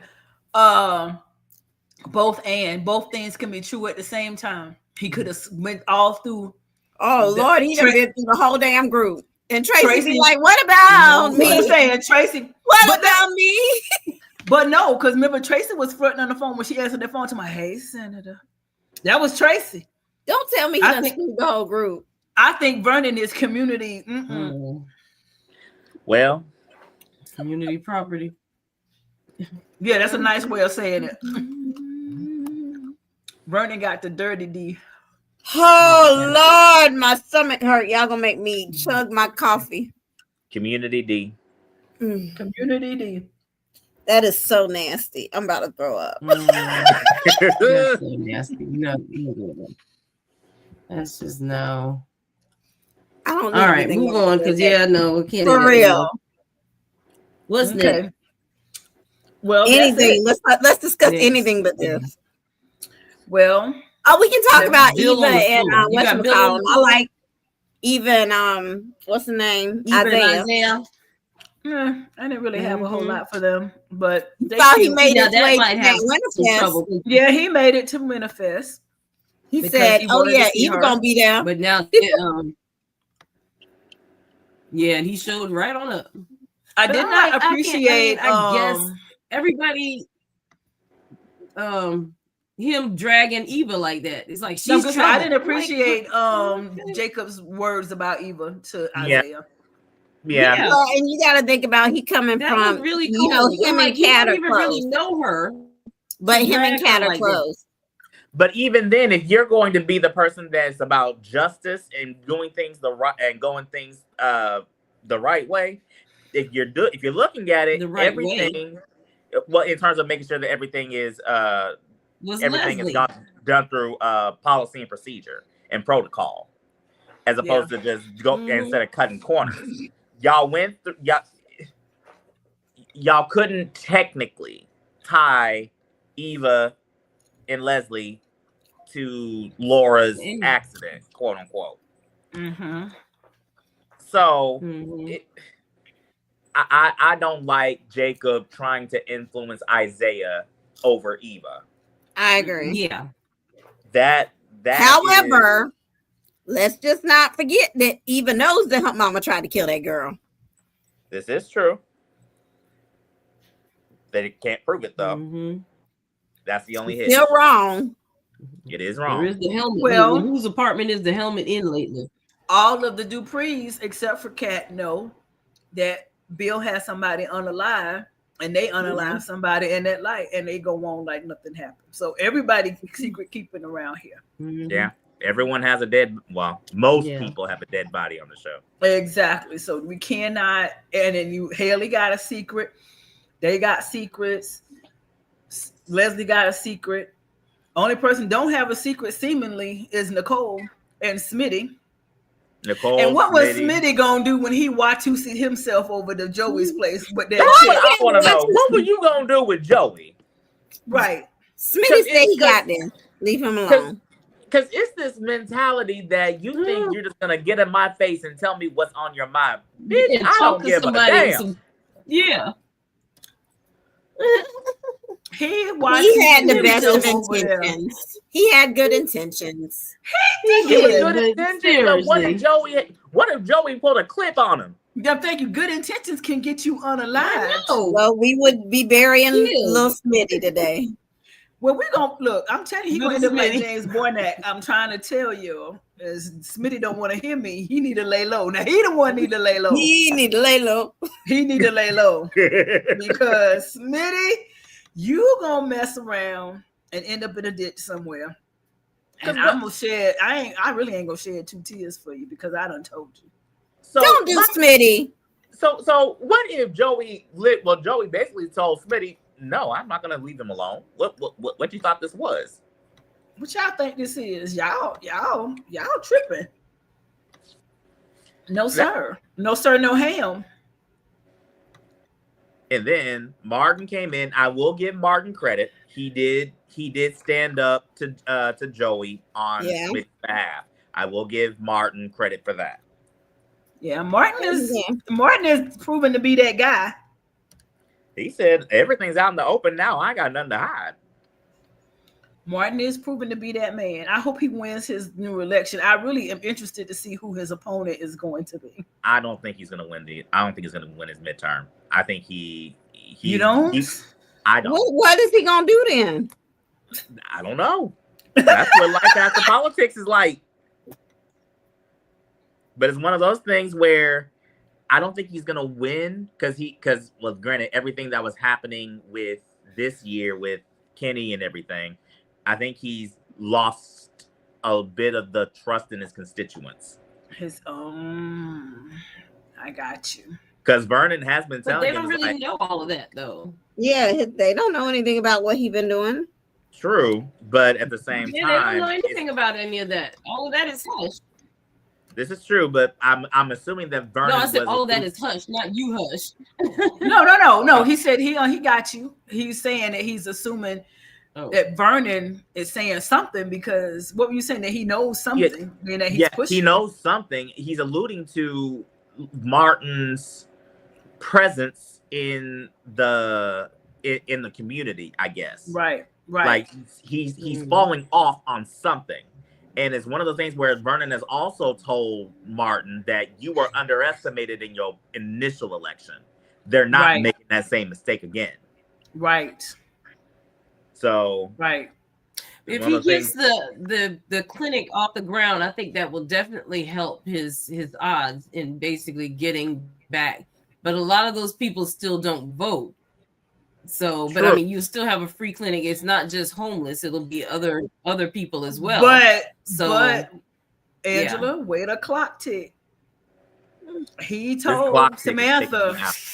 He told Samantha no. She had to find a way to do that on her own. Which he told Samantha to come up with options for him. I was about to say, if he know what I know, he'll jump on that bandwagon.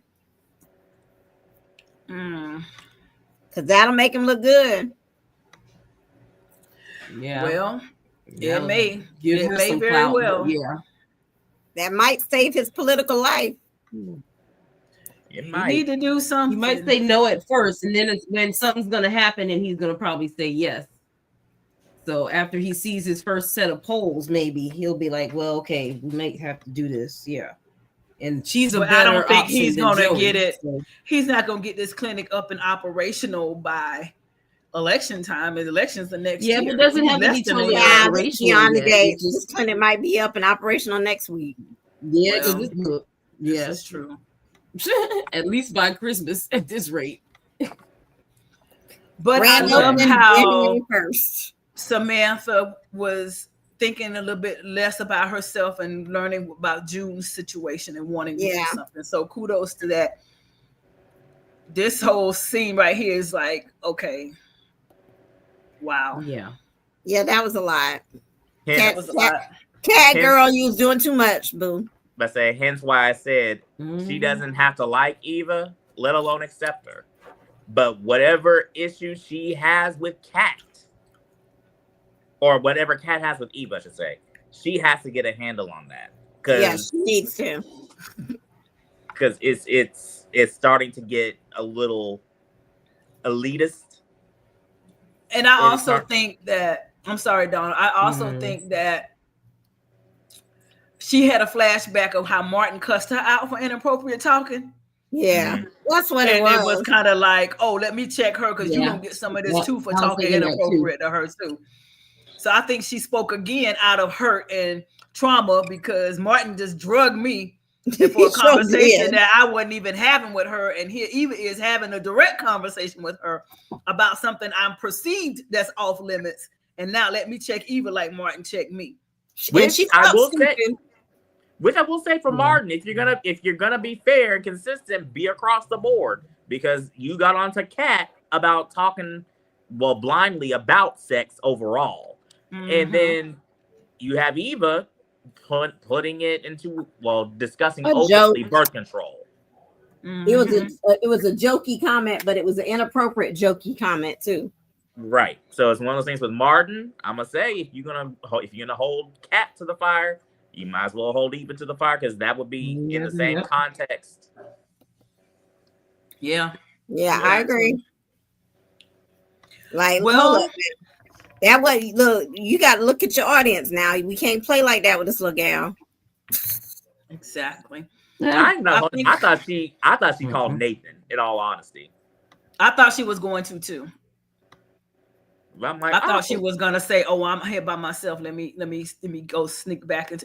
How long this girl gonna be on punishment? God, dog. I'm starting to wonder that. Still on punishment?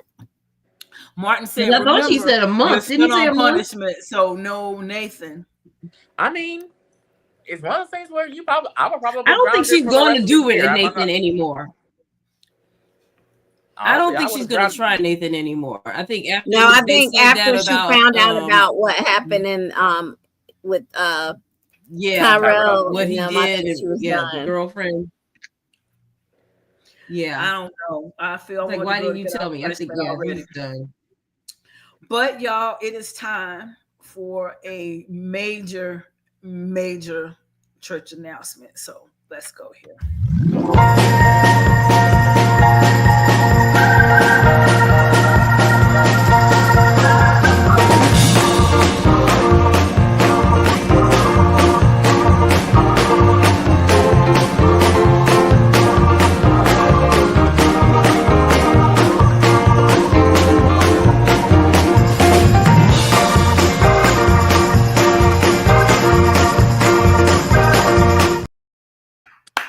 Oh, look. Every time.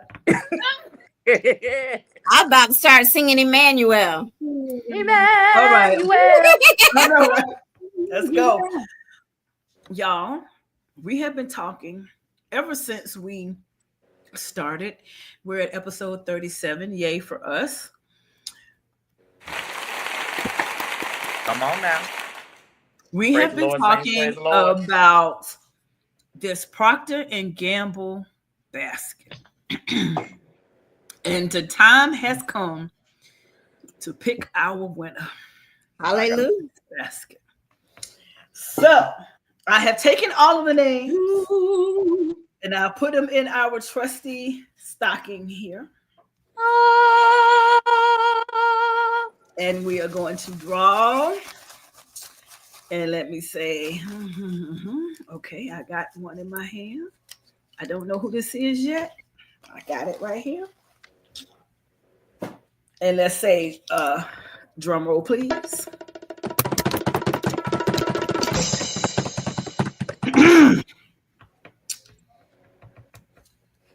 I'm excited.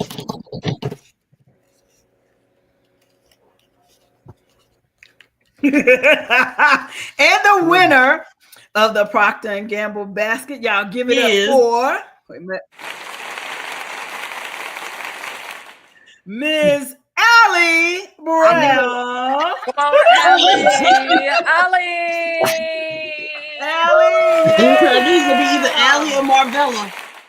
It was gonna be one of Allie, you have won. Them women were serious about that thing. Basket. Congratulations to you, Allie. And she's not even on tonight. I know, right? She was. And you missed today. I needed my main team cat advocate to go back and forth with. Yeah, y'all supposed to do that next week. Yes. Mm-hmm. Well, Allie, darling, sweetheart, Sugarfoot. Next week, okay.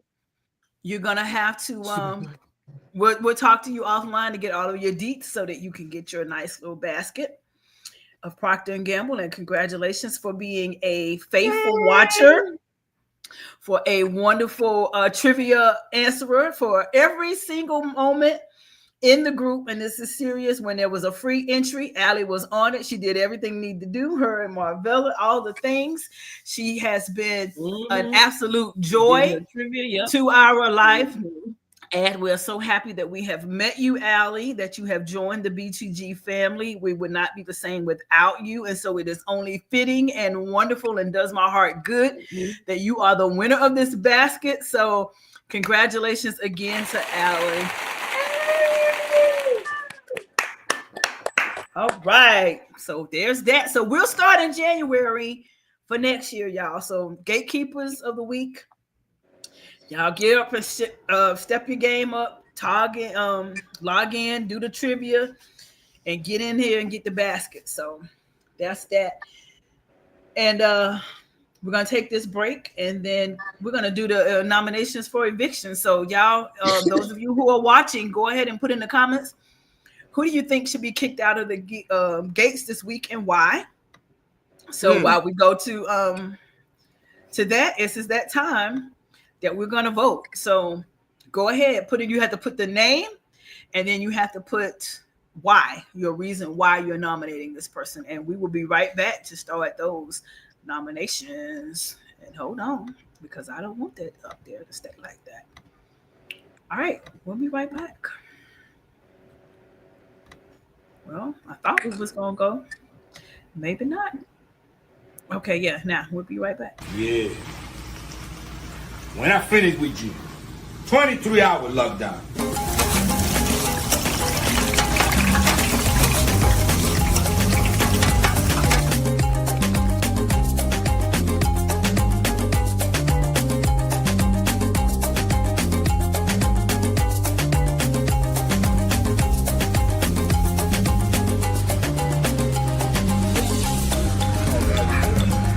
Very good. Oh, yeah. This is it. Yeah.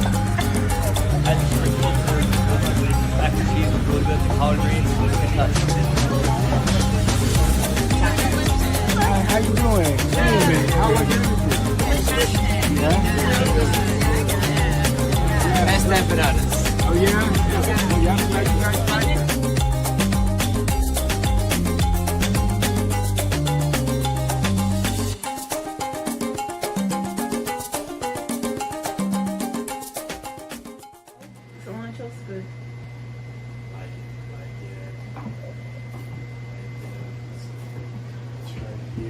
Yeah, so my horizontal line's a little off.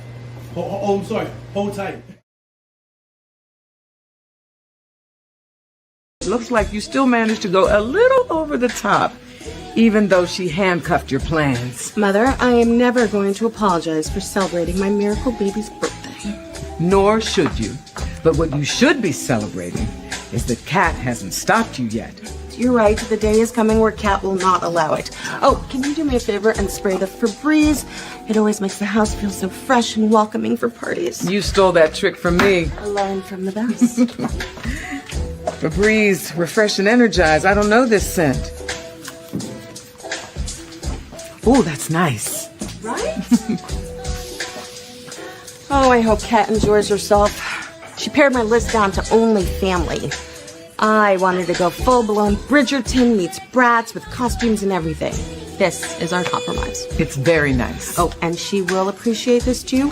Kat insists on it. She says for parties, you gotta have the Febreze to set the vibe.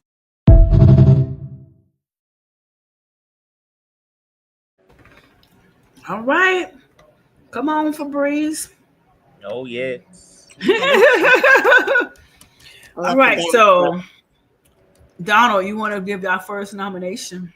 Sure. My nomination is Ashley. Because while we are glad that she finally admitted to the thing that we've been saying behind the fourth wall, you still have an issue of accountability and commitment, let alone. And while you are justified in terms of how Derek treated you, you have to take into account how you treated him.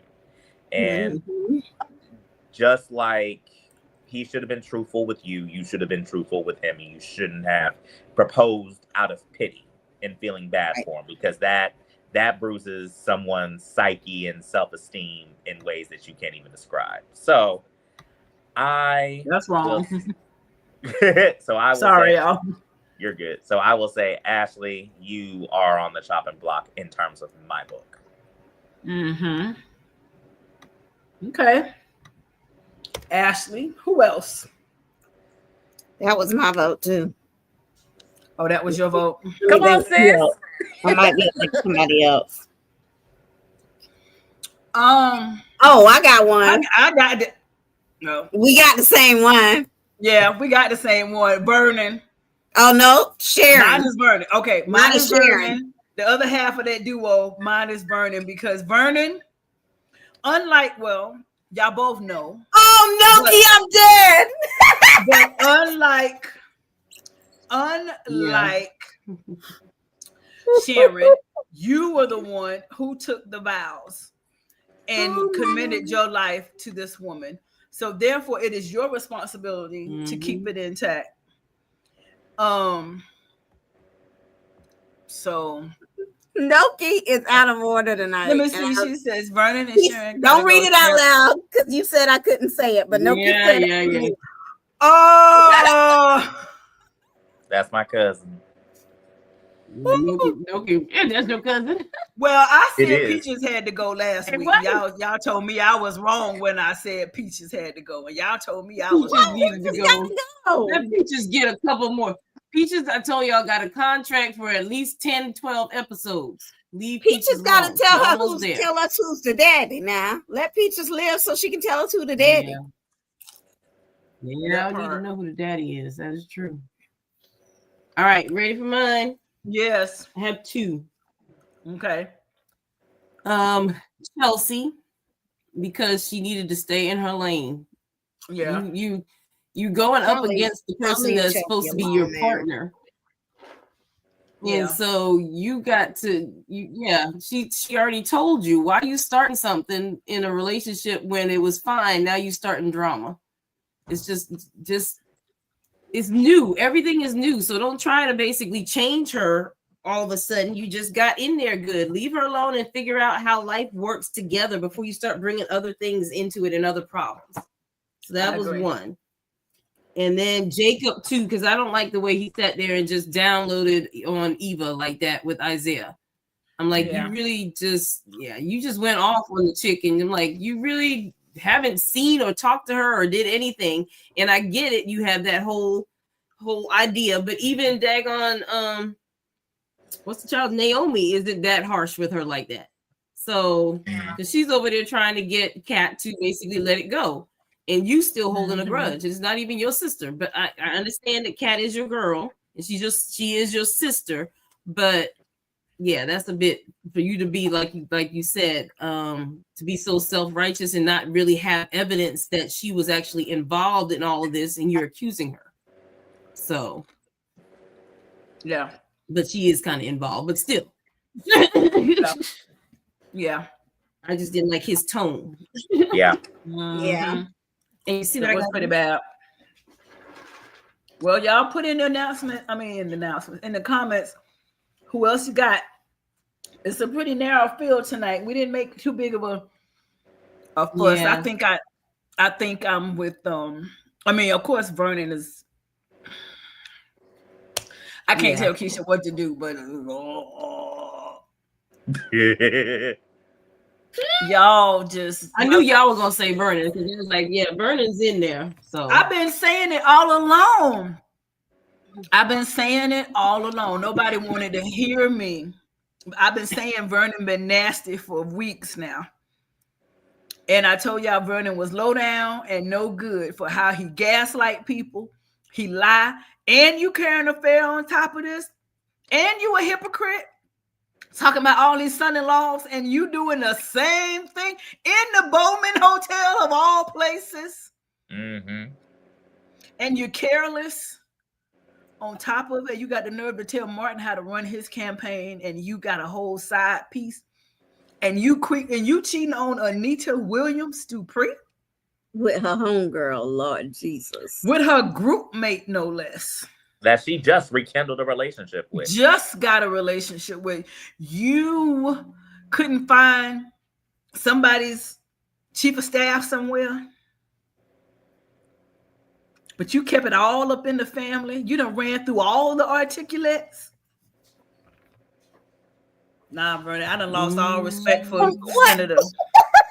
Well, don't lose respect yet. It hasn't been. That's why I said he is innocent until proven guilty. Guilty. You didn't accuse the man of running through the whole group. Overruled. Guilty. We don't have any evidence to support that he has run through the whole group. It's too blatant to be guilty. It's too easy. 2 of the 4. I'm with Angela. It's too easy. It's too easy. 3 of the 4 because it's too easy. Leslie is Barbara's daughter, and she Vernon's too. So you got Barbara, you got Anita, and you definitely got Sharon. Sharon is in the present tense, riding up at the Bowman Hotel. So well, maybe he met Barbara after she had already split the group. And that's how she basically ended up pregnant. And him and Anita really hadn't been on a whole, thing yet. No, maybe they weren't a thing yet, and it's gonna come to light. But he would have known still when he saw her picture. So yeah, guilty. Guilty. Guilty. Y'all are guilty. Guilty. Guilty.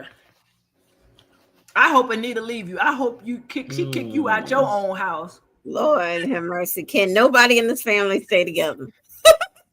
Nobody. I hope you take up a room in the Bowman next to Ted and Leslie. Please, Lord, get Ted up out that hotel. What the world? Noki, yes. Yes, please find him a house. Noki, yes. Vanessa, please find him a house. She is the bottom. She is the bottom. She is the bottom. She is the bottom. No, yes, she is the bottom. Oh, yes. Oh, that's wrong, Noki. We ain't gonna say that out loud. Yes. We are not gonna say that out loud. Your cousin is a mess, Thomas. Hey, it runs in the family. It runs in the family. I just call it like I see it. I call it like I see it. Vernon, you're gonna have a room next to Ted and Nicole and Leslie in the Bowman. And Will. And Anita, I'm sorry for what you about to go through, Anita. I really am. But if you don't put Vernon out this house and you don't advise Danny and Nicole both to how they treat their men, put them out and encourage that, and you don't put Vernon out, you better stand on your word of what it's supposed to be, because you don't get to dismiss your daughter's husbands and they plight, and then you hold on to your man. Actually, no. Be a hypocrite, because I want you to mess Nicole's world all the way up. Wow. Because she's gonna sit there and say, "Well, what would my mother do?" And the reason that she held firm to the divorce as she did was because she's trying to make her mother proud at the end of the day. And she feels that her mom wouldn't have tolerated. Now, when mama go act up, and if mama's gonna sit there and forgive her husband, and then she sees Ted just moving on with his little own life with 5, 6, 7, 10 different women, she gonna sit there and second guess her thoughts. You want Nicole to crash all the way out. And I need it. I need it. I need a Nicole crash out. Yeah, because she was very quick to dismiss her husband. Oh, yes, she was. Yeah, she was. I need you to question. I need you to rethink this whole Carlton thing. I want you to reopen the wound. And not even to the guest room, just out. If you want her to slide, you want Nicole to slide down a razor blade into an alcohol river. That's what God bless. Ooh. Yeah, because she was so judgmental of Danny, and then I'm with him on that one now. King and Queen of Petty here, and is, and we love it here, and we love it here all day, every day. I don't know what else to say. Look, the rent is cheap, utilities paid, bills paid. Period. Pooh. Listen, taxes are low. Home insurance is taken care of by the HOA. It's a good gig over here. All day. 6 foot, 7 foot, 8 foot bunch. Girl. Look here. All day long. Keisha, you ready to make your announcement? I think I am. All right. Hold on.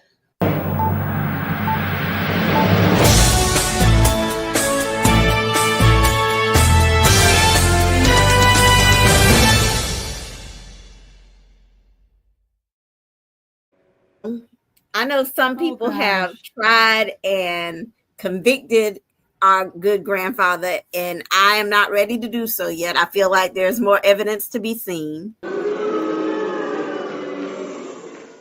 And we don't have no evidence to convict him yet. However, we do have a confession on the board this week. A confession of guilt. Okay. And she who hath confessed needs to hop her happy ass on the boat. How did I know? Doctors Without Borders. Goodbye. Ashley, that's your ride. The boat is waiting. Go find you a man that's somewhere else.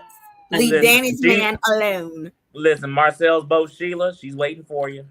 Sheila need a new engine. That's all right.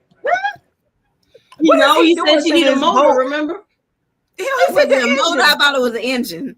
But what is he doing to Sheila so that she can't get right? Like, he needs money, I guess. Motor engine. I need to see Sheila. Sheila got to be a beautiful boat. I mean, all this money he done put into Sheila. Yeah, I think Sheila. And that's why he's getting close. I think that's why he's getting really close to Leslie, because she's rich, and if he plays, he'll give him the money to get his boat fixed. But you know what? No, I can see them together. Yeah, I can too. But my deal is the question that needs an answer: how much is left from this first installment? That's what I would like. No money. I mean, she may have gotten other installments and fund a whole clinic. Like, I mean, she may have gotten other checks and we don't see it. But at the same time, she could have gotten more checks. But I thought the installment was twice a year. We need to go back and do the research of how often this million supposed to be coming, or is it coming every month? She could have gotten another check. Let me listen. She stretched the hell out of that little bit of coin. She done spent up a mess of money. She done spent. I need to be her friend to figure out how to stretch it like that. Maybe she invested. Maybe. Well, anyway, y'all. We're not privy to all of her financial. That is a lovely thing. Keisha, do you have a performer of the week? Not really. This week was kind of underwhelming, not gonna lie. I mean, as far as scene, I don't think there was necessarily a performer. There were a couple of scenes that I really enjoyed this week. I really enjoyed the scene with the reminiscing of the Hamilton family. Even though Bill makes my stomach hurt and makes me want to hurl. I appreciated that scene, and I appreciated Ted and Eva's scene at the country club during Winterfest. Although I still feel like, Ted, you are a crappy dad, and I do not appreciate how you're doing your other daughter. That's not a crappy daddy. I mean, he is. Like, you done just threw your child to the wind. I get it. Yeah, make her feel welcome, but you need to be equally there for all of your children. Yeah, and you are not doing your job. Okay, so who's the performer? Because you done went off and defined. Well, I said there's not a performer. It's more so there were scenes. Just that scene. Okay. But I guess there's no actual. Like you didn't like what's her name? Your favorite person that you kicked out her scene? No. Because she crashed out. We already know she can crash out. She's the queen of the crash out. Surprise. Wow. Guess what's going to happen this week on Beyond the Gates? Ashley's going to crash out. Guess what's going to happen next week on Beyond the Gates? Ashley is going to crash out. Actually, in terms of this week, I have two performers that actually stood out. Okay, go ahead. Bill and his interaction with Vernon. I felt that that was a good scene. Yeah, I feel like we got some good acting from Bill, and I'm gonna give kudos to Derek, because the way that he held Ashley to the flame, I said 10s across the board. Yeah, he did. I will give it to Bill and Derek on this week. I can see that, because Derek did push her to the point. Push her to the breaking point is what happens. So yeah, I can see it. And Ashley had him messed up all the way. Because he literally asked, so how soon did you call Andre after we broke up? And she's like, she didn't. The same night. The same night. And he's like, we hadn't even broke up for a couple of hours and you already called this man, but yet you want to sit there and tell me I'm insecure? I appreciate your nominations. Let's give that to Derek because he deserves a win. All right, Derek. And he did that. He broke her down. He broke her down into little itty bitty puzzle pieces and put her back together again. So that she went home and drunk herself into a what? Crash out. Crash Bandicoot, as we call her. All right. Well, we are at the program tonight. Final thoughts, y'all. I need Winterfest to kick it up a notch next week because I'm underwhelmed. I'm disappointed. I need my battle royale. So I don't know what's got to happen to make that happen. I don't know. I need our girl Anita to walk in on the conversation and drag that dirty, dusty, crusty wig off that girl head. I need Kat to decide, you know what? I'm not going to let you keep me from my family's event and bring her little happy, horny self over to the Winterfest. And let me see some hands flying, some hair flowing, and let me see all the things. I need the fights, man. Yeah. And I need Danny and Andre. They're late. But I think they're late because I need her to be at home throwing up because she has a little touch of morning sickness. Oh. That would be lovely. Donald, final. Oh my God. I just need a Richardson baby. Give me the Richardson baby. I am echoing everything my good sis Keisha said, everything to a T.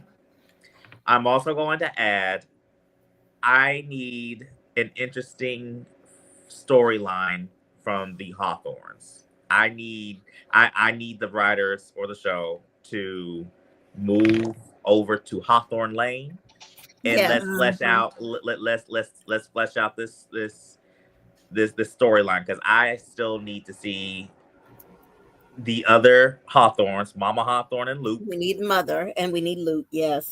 And I need to see what Luke's. I need to see how Luke's interaction is throughout this whole dynamic with the Hawthorns, because clearly Jacob's the mediator between everybody. At least he tried to be. Yeah. But so my question is, what is Luke's and Isaiah's relationship like? And Luke is single, right? He's married? Question mark. Yeah, I think. I know he doesn't have a family. No, he doesn't have a family because remember he volunteered for the people to have that had families. He volunteered to stay. So I think Luke is single. Okay. But even then, Mama Hawthorne needs to give us the hidden context that we ain't getting. Yeah, you're right. She does. Yeah. So, but yeah, those are my final thoughts.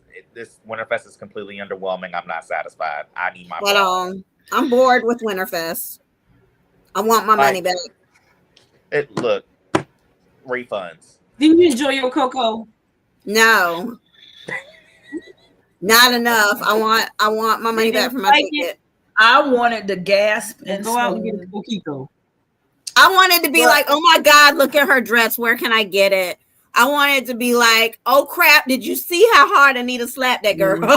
I'm not getting any of the things I asked for. I don't we still have Christmas, so they're gonna have some kind of Christmas party or something. So that's still coming. The battle at Winterfest. We were very specific in our bingo party. It's gonna be at the Christmas Eve party. We wanted the tree to fall down on somebody's head. We were specific in our request. I don't think it's gonna happen.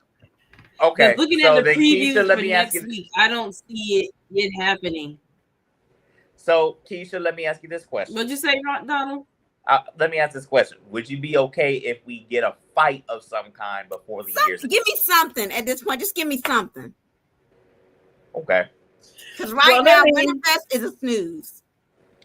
It is, but in my final thought, I think that the writers very strategically dropped a foreshadow nugget in there with us. 2, Jacob wanting to go to Santa's workshop with Naomi and her saying, that's just for kids. Oh yeah, I heard that too. I heard that too. Oh no, we can go and do that too, and we can do this and this and this and this and this. I think that and next week you see they back at the hotel. They're back in the hotel. She about to get pregnant.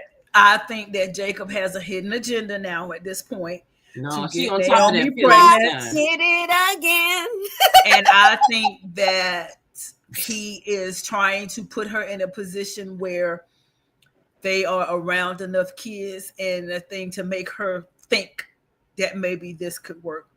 I don't think Jacob is now being truthful in his intentions and what he wants. He was before. Now he's got to go back into this bubble, which has been awakened, this desire, and he doesn't know how to put the genie back in the bottle. So I think Jacob is being very manipulative at this point to try and get Naomi to go to the baby side.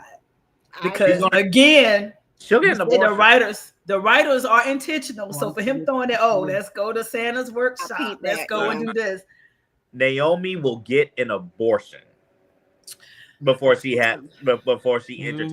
She might change her mind. But did y'all see Bill laid on that floor and Haley saying, "Bill"? Look, next week it looked like I thought that was Danny that found her. Was that Danny? No, that was Haley. That was Haley. Yeah, she said, "Bill." No, that was Haley. That was Haley that found him. Okay. That was Haley, and the serum finally kicked in. Leopard print jacket on. So now I can say what I was gonna say. Yeah, we about to have a Diary of a Mad Black Woman moment because Danny is gonna be Kimberly Elise, except Danny's officially divorced, and Christina is Haley. She gonna pull that life support for a payout. My God, today. Oh, she had on leopard. She got on pink and white. He needs some milk. Get him some milk.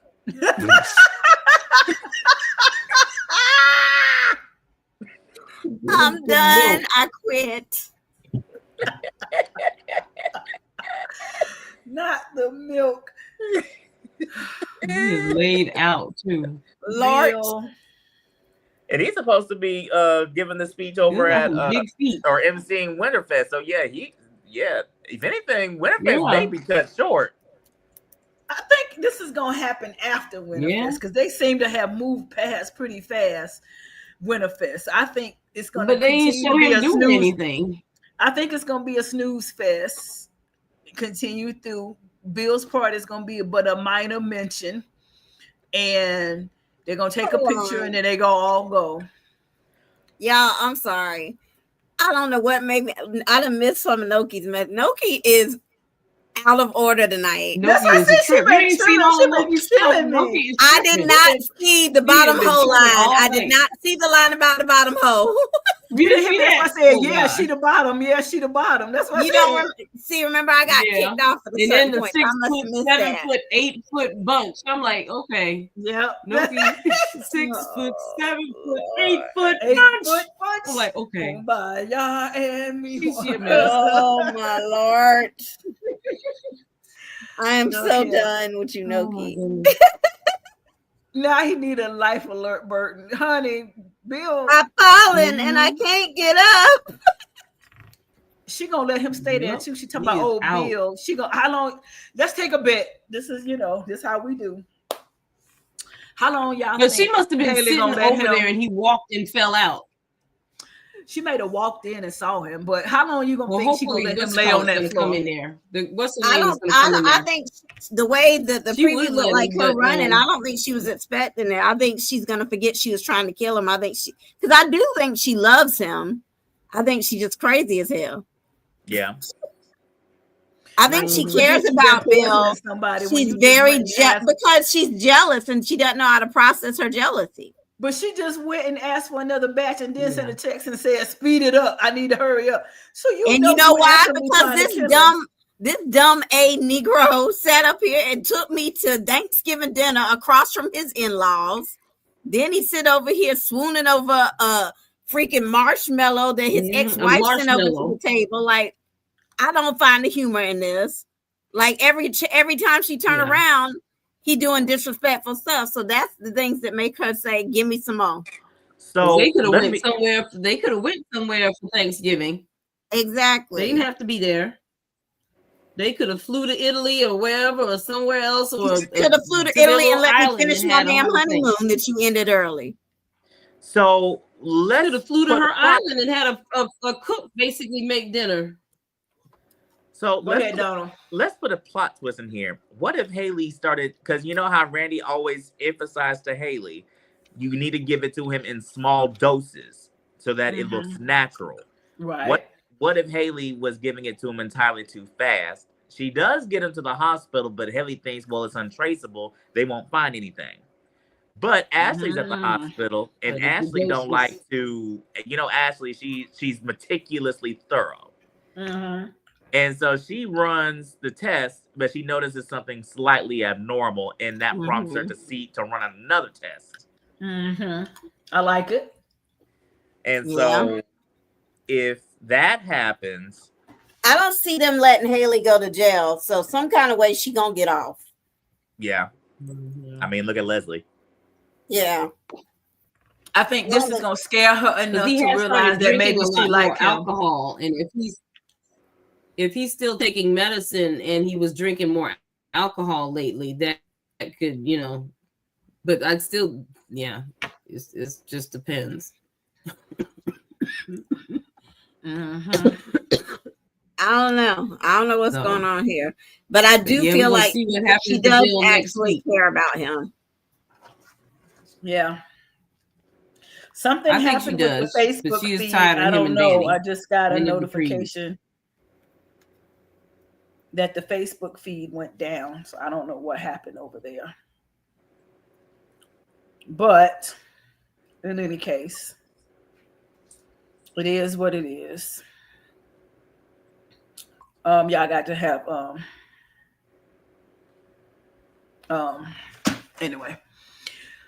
So sorry, Facebook viewers, if you got kicked off. It says they're having trouble streaming. It's a Facebook issue. So God bless it. But we're saying goodbye anyway. So we'll share it later. We'll share it. It's just the end of the show. So anyways, but y'all, thank y'all so much for coming on tonight and discussing Winterfest. And like I said, it was underwhelming. Maybe we'll get what we need to get next week. Congratulations again to Allie for winning the basket. And next week will be our Hope Eva versus Kat debate that we just get to sit back and watch happen. And I'm so excited about, because then I could just. Who's gonna be the moderator between me and Allie? Because me and Allie, I feel in my spirit that me and Allie is about to be going in. I'm gonna nominate our good counsel. I got my signs. I'm gonna have my Eva and Kat signs for who I'm going for at that moment. I think that we should definitely do it, maybe debate style for real, come with certain questions and let y'all argue the points instead of just going for it. Okay. We should have a little bit of structure so that, y'all don't try to kill each other. But it's all out of fun. Oh, of course. But I think we should just we'll structure it like a poetry slam. Okay. Okay. But we'll see. But y'all, thank y'all so much. It's been wonderful. I think our Winterfest was a little bit more enthusiastic than the one we attended today. For real. It was. But it is what it is. We got to take with what they give us. So hopefully we continue to manifest. We take them both, and there we have the facts of life. The facts of life. So there it is. But anyway, I love y'all. See y'all next week. Bye, everybody. Bye. Bye. Bye. What? Goodbye. Goodbye. First, why are we both in the same mind frame? Why am I going to pull it up on Disney Plus right now? Why I watched it the other day. Okay. I am so about to watch that tonight. All right. Bye, y'all. Bye, y'all.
Bye.